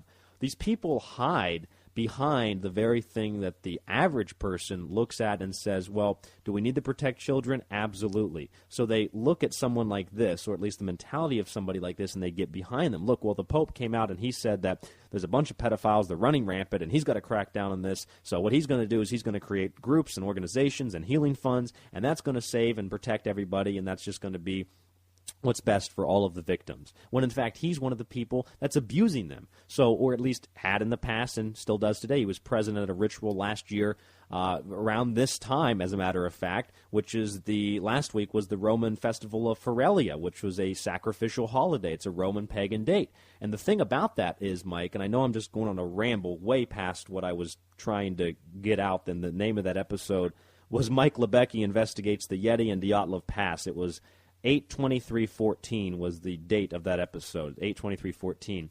But when you actually begin to examine the Catholic Church, Mike, you find that the Catholic Church, where it receives its power from, that the Pope is somehow, a descendant of the ministry of Jesus, It's a completely different ministry. It's the ministry that was essentially established by Paul and not by James, Jesus' brother, who carried out his ministry after he died. So the simple fact that it's illegitimate, that the Roman Church is built upon an old Mithra sacrificial hill, I mean, it's all the same pagan religion coming through to today, but more of a negative aspect of that pagan belief system that's coming through to this day, that believe in the sacrifices of children and the sacrifices of animals. To me, Mike, I don't know. You've got kids. If God came to you in a dream and said, look, Mike, I'm the real God, and you said, wow, God's real, that Ryan kid didn't know what he was talking about. And then God says to you, okay, Mike, first thing we're going to do is you're going to kill your firstborn son.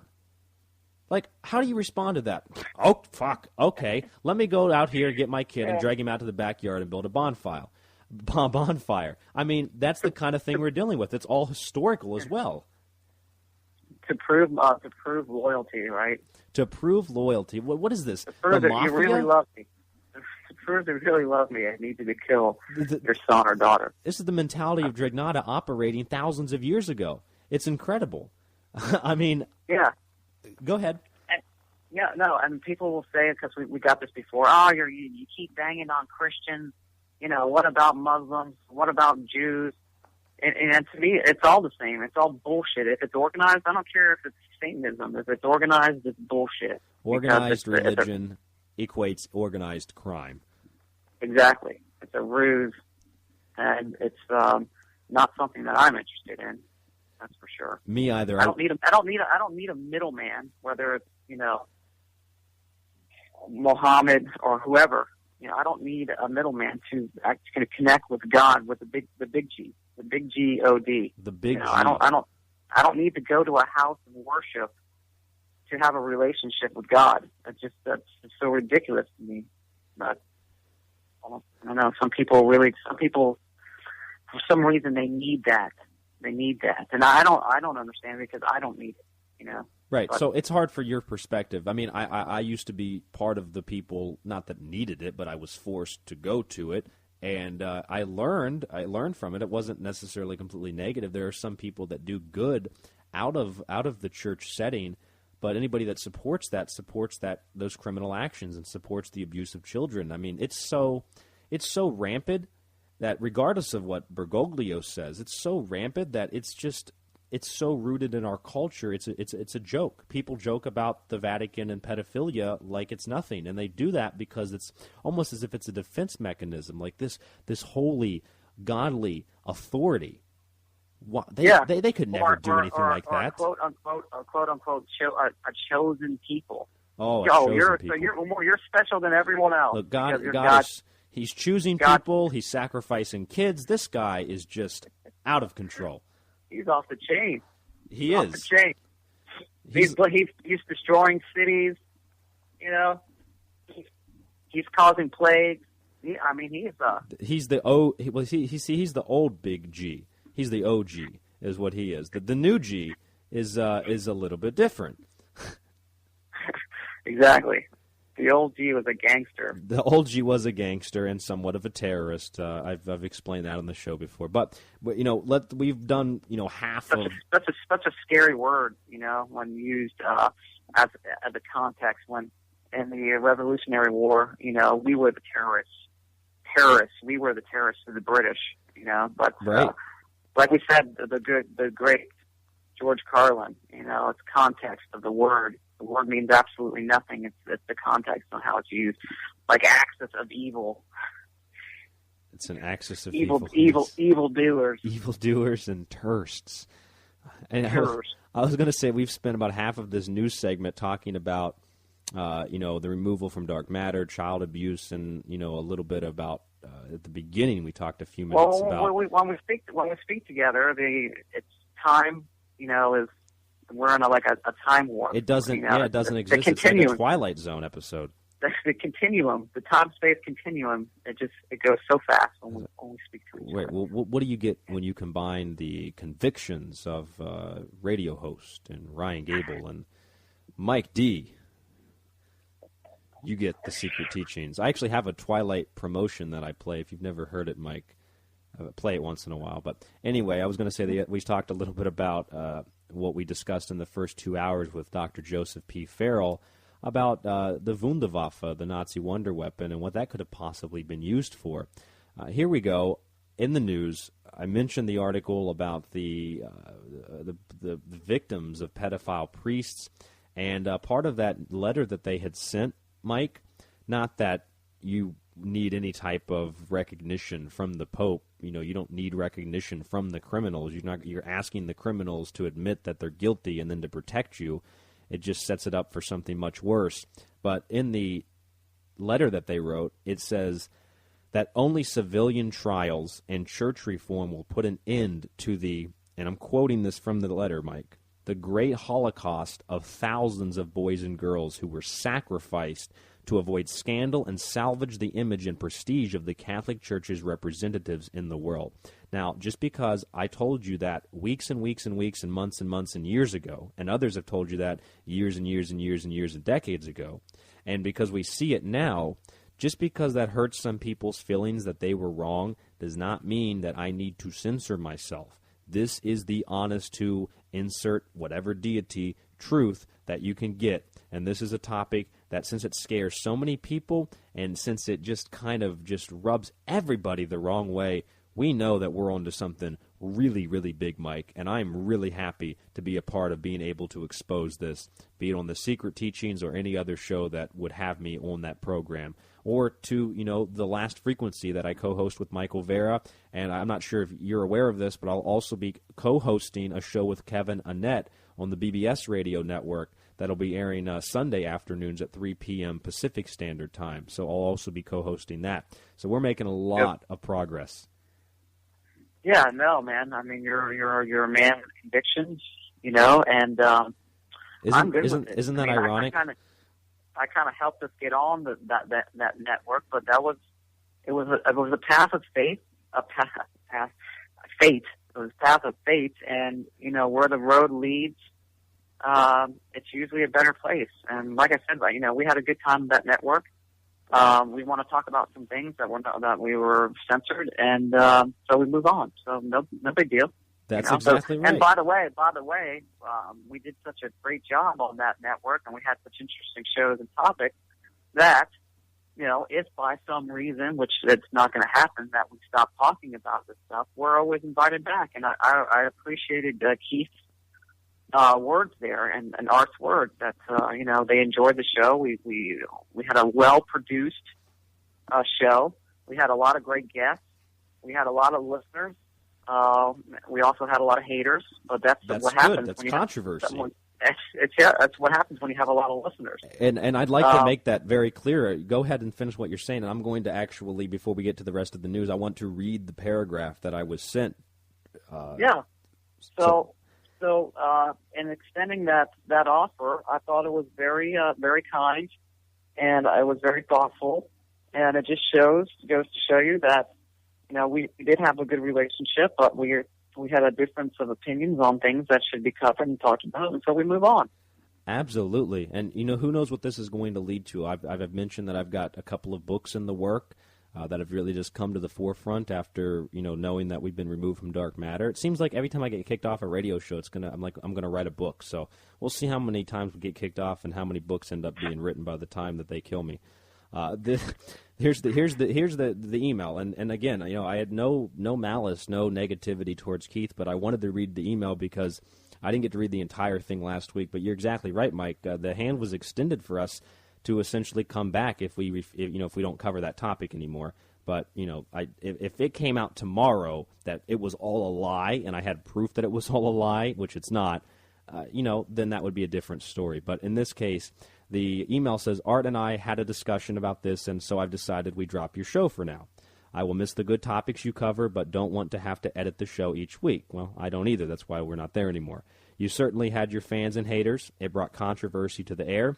Should the situation change or you want to produce a program that is more appropriate for our networks, we can revisit this. I'm sorry to have to break ties. I really do.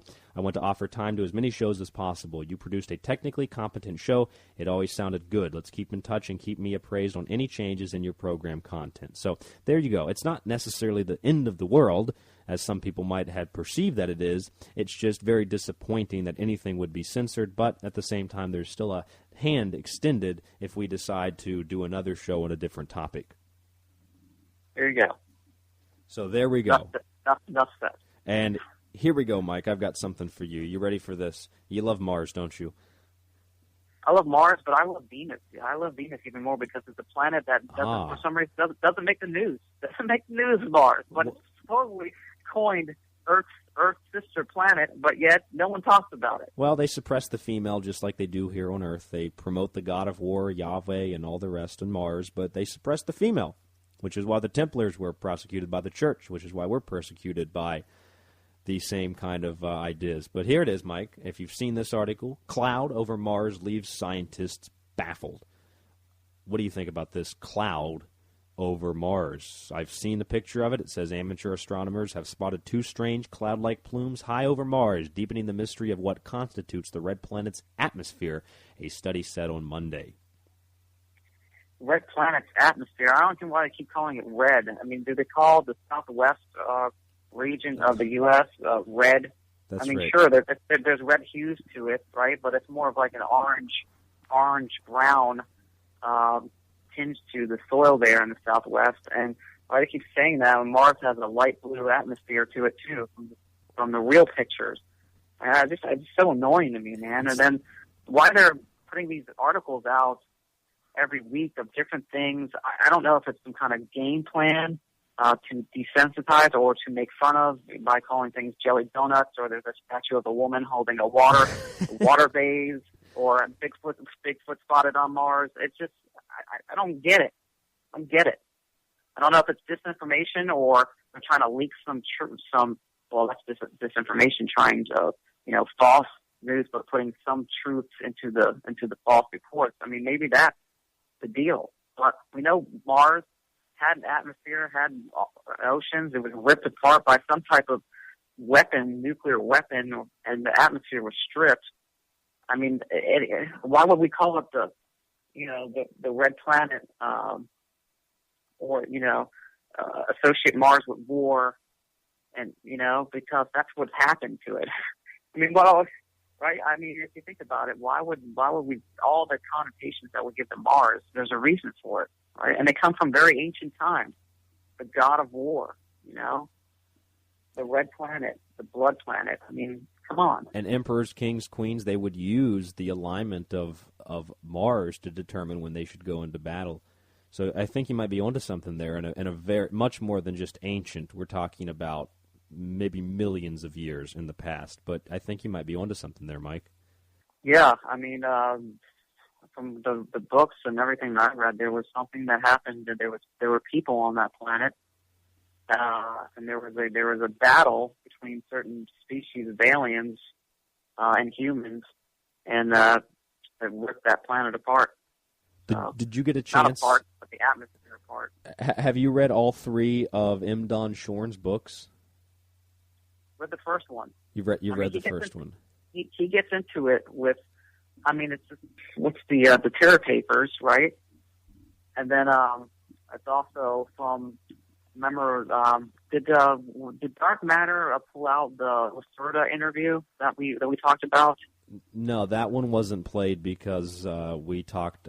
Also, I mentioned something about a TSA officer being indicted on pedophile charges, or child pornography charges, rather. So, no, the show never aired. It was cut mid-air. Oh, man, because we talked about that, the interview with Lacerda, who was a female reptile, and she also discussed that also, about the wars that went on. Let me tell you something. That episode, I'm going to be in the process of, moving around and doing some other things outside of radio soon that are going to be dealing with the radio. They just won't be directly on air. So this episode, last week's episode, the show with Betty Martini 2 weeks ago, and the Lacerda show are all going to be somewhat mixed together in the next 2 or 3 weeks. So you'll probably hear the Lacerda show one more time before the end of March here on the L&M Radio Network. And then, of course, after that, I've got other guests lined up. We've got Jim Oglesby. We've got Robert Sullivan again about movie symbolism. And then we'll also be talking with some other people who we have lined up for guests. But that show will air again for sure. That Lacerda show was great. You did a great job of explaining the details of that story. I still find it pretty incredible, and it aligns with at least a form of history, a version of history that makes much more sense than what we've already been told, Mike. Yes, for sure. That was a great, we covered that. It was very interesting, So I don't want to spoil it, but we can end it there on that. But I think people should listen to that, and hopefully we give a heads up when we air that again. Absolutely. Yeah, it'll always be available. Information will be available at thesecretteachings.info. It's always three W's, www.thesecretteachings.info.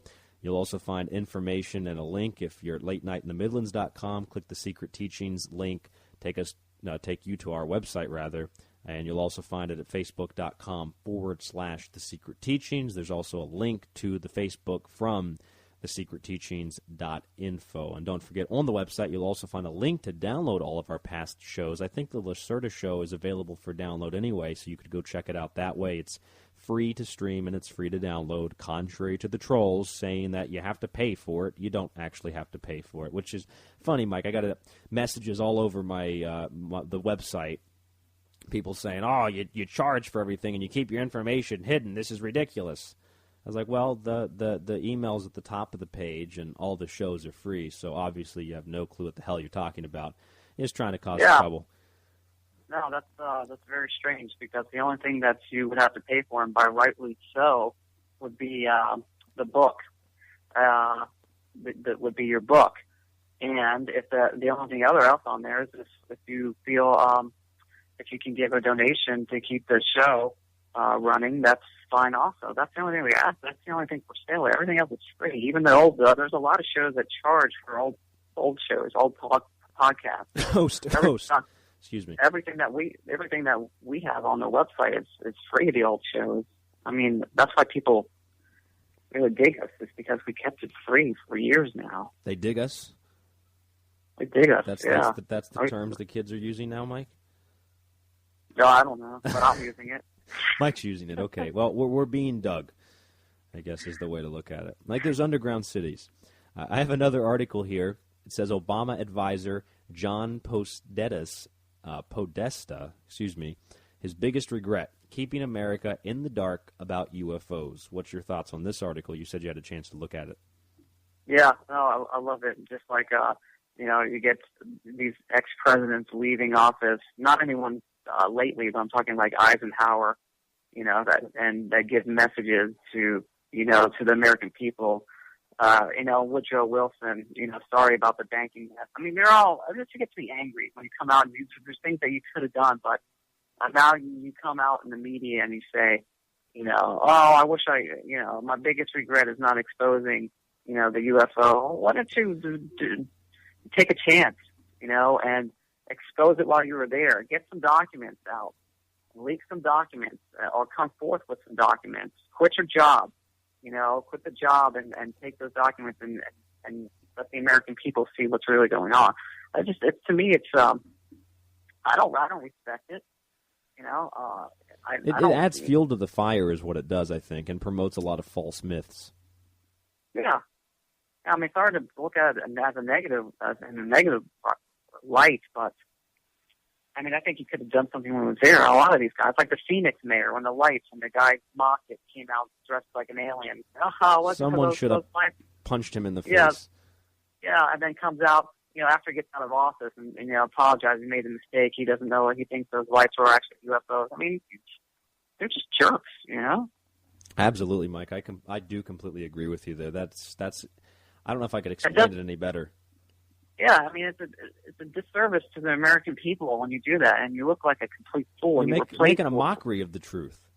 Yeah, and you were played for a fool, and the people that your bosses read you they read perfectly. They read you perfectly as a guy who would not do anything, would not take action, and would not expose things. So your bosses read you perfectly. That's right. That's why you got hired, probably. And, it's, to me, when I see something like that, it irritates me as well And it doesn't, give those people any type of credibility within these communities when they come out and they do something like that, and then they come out and apologize and say, well, I really believe in it. We were just, messing around and joking around. That's not the proper way to release information, to release, I call it truth, but truth can be subjective depending on how you define it. But to release information about the truth about a particular situation, such as UFOs or aliens. And, when you see somebody like this come out and they talk about it, all the UFO people and the paranormal people, it's like Christmas morning. They rip it open and they don't appreciate it, and then they throw it to the side and they use it as, later they use it. And when they use it later, outside of the Christmas analogy, they use it as a type of like justification to say, well, everything we've been talking about is real because this ex-government official came out and they said that they regretted it while they were in office, and then they got out of office and they admitted that it was all true. A lot of this is just disinformation to continue to feed the false myths that have been promoted, I think. Yeah, agreed. I mean, listen, I don't really trust the guy, coming out after the fact and saying his biggest regret was not bringing this information out to the American people. I mean, who cares? He didn't do anything, so go away. That's right. I'll tell you what, Mike, all these articles are available at thesecretteachings.info. We're running out of time. I've got that article, I've got The Cloud Over Mars, the pedophile priest victim's letter, as well as this article, Will First Contact with Aliens Spell the End of Civilization? Experts discuss dangers of sending messages to ET. Well, if there's experts, you've got to know that they are absolutely on point. Of course, I'm being sarcastic. That article is up at thesecretteachings.info under the top news tab. That's www.thesecretteachings.info. I have two last articles, Mike D. The first one, and I think you'll really appreciate it, and I hope that you're not eating an apple right now. Obama administration approves world's first browning-resistant apple as biotech food wars heat up again. Green groups and organic-only food advocates had pushed hard for the techno fruit to be rejected. Two varieties of the Arctic apple are identical to ordinary fruit with the exception of a single gene splice that stops oxidation when it's cut open. What do you think about the genetically modified apple? Yeah, I mean, I thought they had that a while back, but I wouldn't eat it. Those are words of wisdom. Don't eat it. Now you need. Yeah, exactly. It's simple. Don't eat it. And genetically modified anything, I don't care if it's mosquitoes, when you're playing with Mother Nature, it means we're headed down a dark, dark path, I think. You know what? Speaking of those mosquitoes, there was a news story in the news recently down here in Florida where the mosquitoes, it's a British company that engineered them. They're going to be released here in Florida, Mike, genetically engineered mosquitoes. And then, I've been told that I'm wrong for suggesting that they were going to engineer mosquitoes and then in some cases inject them with vaccinations that then they would sting us and then we'd be vaccinated. I was crazy for suggesting that, but now it's true. Yeah, now it's true. I think they're releasing those. Is it where are they actually releasing those? At the Everglades? I'm not really sure. It's going to be central to southern Florida, so and that's just officially. Great. Imagine... so where you're living, you're probably going to see a couple. Get bit by a GMO mosquito. A genetically modified mosquito. No, thank you. Here's the next article I have. You're one who really just kind of brought a lot of information to the table about Bill Cosby. The last article here, or the second to last article rather, I felt like a real-life blow-up doll. 2 more sexual assault accusations brought against Bill Cosby, including one in Canada where there is no statute of limitations. Other than this, the 2 women accused Bill Cosby of drugging them decades ago when they met him as young models, and one said he sexually assaulted her as more of his performances were canceled. Regardless of whether or not these people tell the truth, I think that it should just be pretty much well established that this is how Hollywood and the entertainment industry work, whether it's consensual or not consensual sex, in terms of drugs and in terms of essentially rape, whether it's in pornography or if it's just in regular, movies and actors and actresses and directors and stuff like that. This stuff is just rampant, just as much as pedophilia is rampant within the Vatican, Mike. Well, they don't call it Hollyweird for nothing. They call it Hollywood, the wood of the Druidic magicians. And they used it to cast illusion, if you will, an illusion of reality. The Bill Cosby thing kind of is in the same kind of realm as the church pedophiles. Here's a man that's trusted, America's dad, right? Cosby family. That father figure. Father figure. When the man is actually a psychopath, a serial rapist, a sociopath, a scumbag, right? Now, how you can find pleasure into having sex with someone who is unconscious, it's very strange to me. It's not something that appeals to me, it's just really weird. It's really weird, man. He's a strange dude, man. I'd like to slap him upside the head and make that pudding pop come out of his mouth. Don't you have an impression? F that guy. Where's the famous Mike D impression or the Bill Cosby? Man, you know what? I'm so angry right now. I don't even want to do it. Can't even do the impression. I don't want to do it. That guy, why are all these women coming forward now? Because the man at that time in the 60s and 70s was very powerful in Hollywood, and some of these women were trying to just get their career started, and to come forward and say you were raped by Bill Cosby, no one was going to believe you in the first place. Right, and a lot of people come forward and they say something like that. There is a handful of them that want money, and they usually go away in due time. But the people that say, no, we don't want money, we want this person to be brought to justice.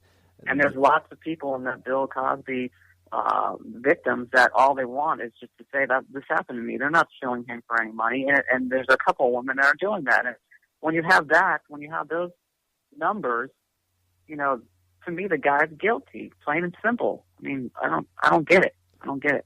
Right, and the guilt lies within a matter of association within the networks of people who do this, and within the eyewitnesses and the people who claim to have been abused. It doesn't. It's just crazy that people think that it has to go through some type of official court of law with a U.S. government stamp on it, when in fact U.S. citizens have the right and have a duty to establish common law courts in order to try criminals like this and to remove them from society. It's just crazy to me how we have been so conditioned and brainwashed to believe that the legal system, as we call it, the system of law that we have established, is God, that institutions like the Vatican are above the law, or that government officials are above the law, and that's just simply not the case, Mike. Yeah, Bill Cosby should... the stupid sweaters that he wears, he should give him a sweater just a serial rapist on it and let him walk around with that. Stupid-ass sweaters. Well, fuck that guy. Let's move on. What do you got? Did it feel good to say that? Because those are not family-friendly words, Mike. I'm sorry. It's a word that I use in context to show my anger towards someone. Right, there's no such thing as a bad word. I was just letting you ramble there. It's my fault. I was letting you ramble. I was looking for a quotation from somebody here. I can't seem to find it. Maybe it's a little bit here in the front. Oh, here it is. I read this last week on the show, but in terms of eyewitness testimony, listen to this, Mike. This comes from Chief American Prosecutor at the Nuremberg trials in 1946, a man by the name of Robert Jackson. He says this: "The proof of crimes against humanity generally lies not in documents, but in the witness of survivors, in mass graves, and in the implied proof of the intent to commit these crimes contained in the everyday and institutionalized laws, attitudes, and norms of the murderous regime." Now, he's talking about, of course, governments and religious institutions and things like that, specifically governments, because talking about the Nazis. But the proof of crimes of humanity generally lies not in documents, but in the witness of survivors, which in this case with Bill Cosby is what we have. Now, if the man's innocent, the man's innocent, but all evidence seems to point to the contrary. And a lot of people defend him simply because, well, we liked his show for so many seasons. We might as well back him up for this, too. Yeah, I get these people in this dream world that they don't want to, you know, their idol, you know, did something heinous, but yet they don't want to believe it, you know, because for some reason that's too much for them to take. You know, I don't have any idols per se, so you know, whoever did something, you know, even if it was one of my favorite singers, you know, that was proven guilty. Would I support that individual? Well, depending on what he or she did, maybe not, you know. But I'm not going to sit here and get upset about it and deny, or at least deny it, especially if the facts are all proving that the person's guilty. I don't care who it is. If the facts are proving that you're guilty beyond a doubt, I don't care, you know, if you're my father, you know. I'm not going to take that Bill Cosby stance. There's people that, you know, are so, they're just standing by him because they believe he's a good guy for so long. That's all they've known is Bill Cosby, the stand-up guy, is America's dad, blah, blah, blah, blah, blah, blah, blah, blah, blah. You know, he teaches black people, you know, that they shouldn't wear their pants down through their butts. I remember he was going on for a while about that. Like, you young black people need to pull up your pants. I remember that. Anyway, you're right. I think that when it comes to stories like this, you got to be careful initially to not jump too far into it, because a lot of the times there are certain celebrities, there are certain people who they speak out against the system that they're involved in, and so they're kind of set up. But more often than not, that's not the case, and the case actually revolves around this person being guilty, and I think that he probably is guilty of this. You know, we could talk about that all day. I have one last article, and then we'll be finished with today's show. Mike, I appreciate you joining me on the show, and all of these articles can be found at thesecretteachings.info. The last article that we found pretty much right before we came on to air, chilling, and this was actually from 2 weeks ago, February 17th, I just found it. Chilling playthings of Slenderman stab. Remember we covered Slenderman on the show? Yeah. And the stabbings and how we related that to the Faceless Man and groups such as Anonymous and the political agenda to eradicate those who are, you know, anti-establishment, essentially. People that can't be named and labeled are obviously crazy and terrorists and nut jobs and murderers. It says, chilling playthings of Slenderman Stabber, the 12-year-old who nearly murdered classmate, mutilated Barbies with cult-like symbols, drew cartoons about murder, and made lists of attack supplies. Now, I looked at the Barbie, and the Barbie doll has like a circle with an X in it. The X is extremely occult. It represents male and female energy. Inside the circle is a symbol of eternity. It obviously has different meanings to different people in different groups. These stories just seem a little bit like, it just seems like something's missing. It seems out of context, I think. You know, I don't know. I know you didn't even get a chance to see these photos, but I just wanted to put this up at thesecretteachings.info because, once again, we were on top of this story immediately, and we pretty much called every single detail of it. And in relation to this, we call it Slenderman stabbing, you see how they make it look and sound much more diabolic than it is. They say cult-like symbols. What the hell is a cult-like symbol? It's just like that news story we read about food, how one of the people promoting big business, and they were promoting fast food, said, you know, Mike, you know, you're busy, right? You don't want to go to, what did they say? You don't want to go to a farmer's market and buy a zucchini and just ponder over esoteric food labels. I've never bought a vegetable that had a label on it. It's because it's just a vegetable. But, you know, that's the kind of image they give to it. Anyway, any last words, any comments on that, anything else you'd like to relate to the listeners here at The Secret Teachings? You got to dig into that kid's background and see if he has killed any animals, because it sounds like he's on a road to being a serial killer of some sort. It was actually a girl. It was Morgan Geyser. Oh, it was a girl. Hey, girls can be serial killers too. Absolutely. And where do you get those symbols out? He's probably watching that Disney show. Oh, you mean Gravity Falls? Yeah, that's where he's getting the symbols from. No, see here now. Or her. She's getting the symbols. Now we're going to get the email. They should apologize to Disney for suggesting that they had anything to do with this heinous attack.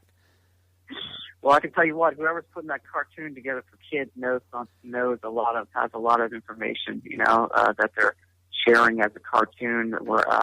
But we know this, we know those symbols, and we know what they mean. So to me, it's pretty. That could be another whole show. We could just talk about that cartoon and many other cartoons. Many other cartoons, yes. Disney orientated. That's weirdo Disney, and those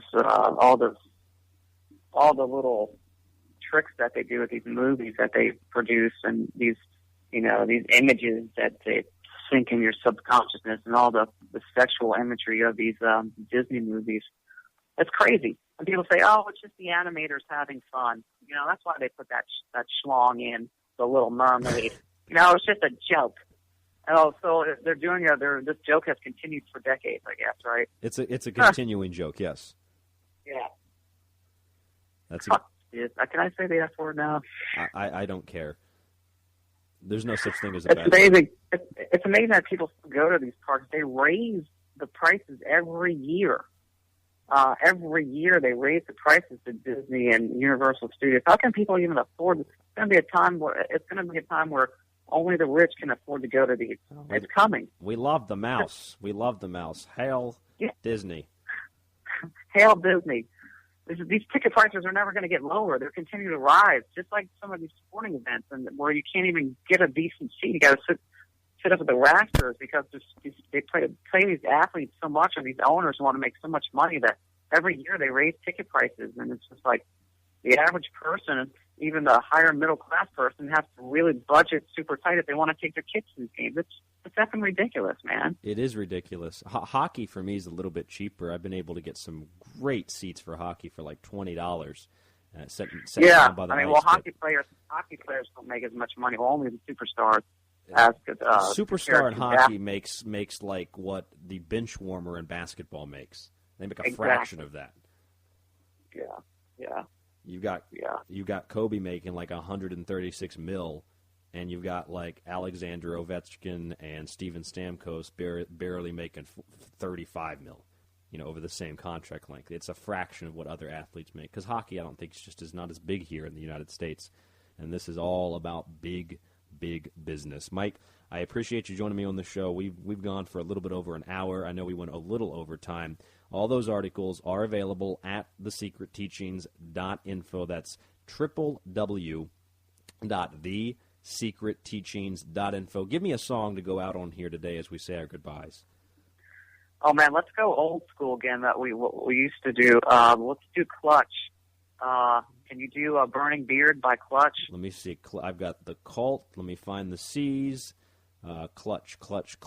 LL. Or any Clutch song, whatever you choose. Pick one. They're all good. I've got it right here. How about "Prophets of Doom"? Yes, that sounds good. Prophets of Doom. Yeah. My last words to people out there is research Venus. Study Venus. F Mars. and the Venus families. It's so suppressed. The god of war, Yahweh, promoted male energy, promoted female energy. The Venus suppressed. We're just kind of like the Knights Templar, Mike. We're being prosecuted by those powers that be for exposing what lies under the exposition of the secret teachings. I'm Ryan Gable. The website www.thesecretteachings.info. And we'll continue to expose those secret teachings right here on The Secret Teachings. Until next week, I'm Ryan Gable. Mike D. will be back.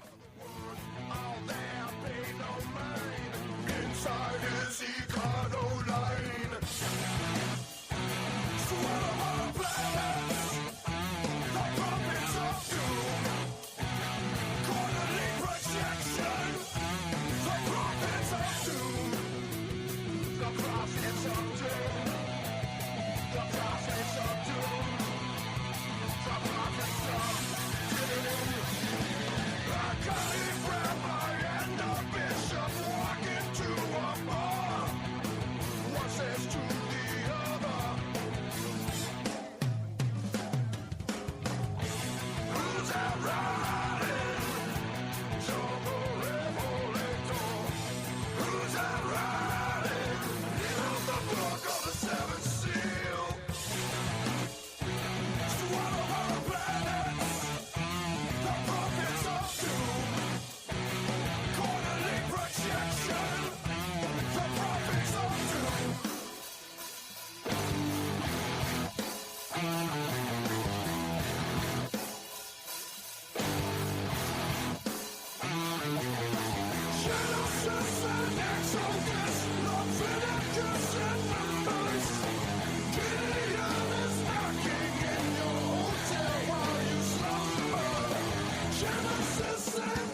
The staff of K98 Talk and the Spark Radio Network is proud to announce that our very own Rowdy Rick Robinson has been selected as one of the top conservative talk show hosts in the nation for his program America Off the Rail.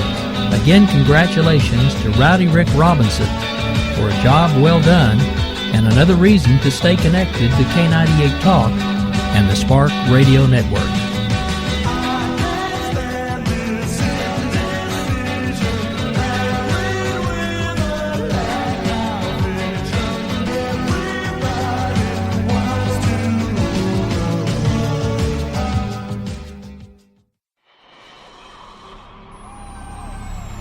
K98 Talk is expanding its lineup for 2015. This means we are expanding our advertising base. Whether you're a startup trying to push through to the next level or an established business trying to supplement your advertising budget, web-based advertising is a solid investment. Thanks to Talk's newest partnership with TuneIn Radio and instant access to our sister station, K98 FM, we give you worldwide access at a reasonable cost. Interested parties should email us at sales@k98fm.com. Are you conservative in a world of liberal? Yep.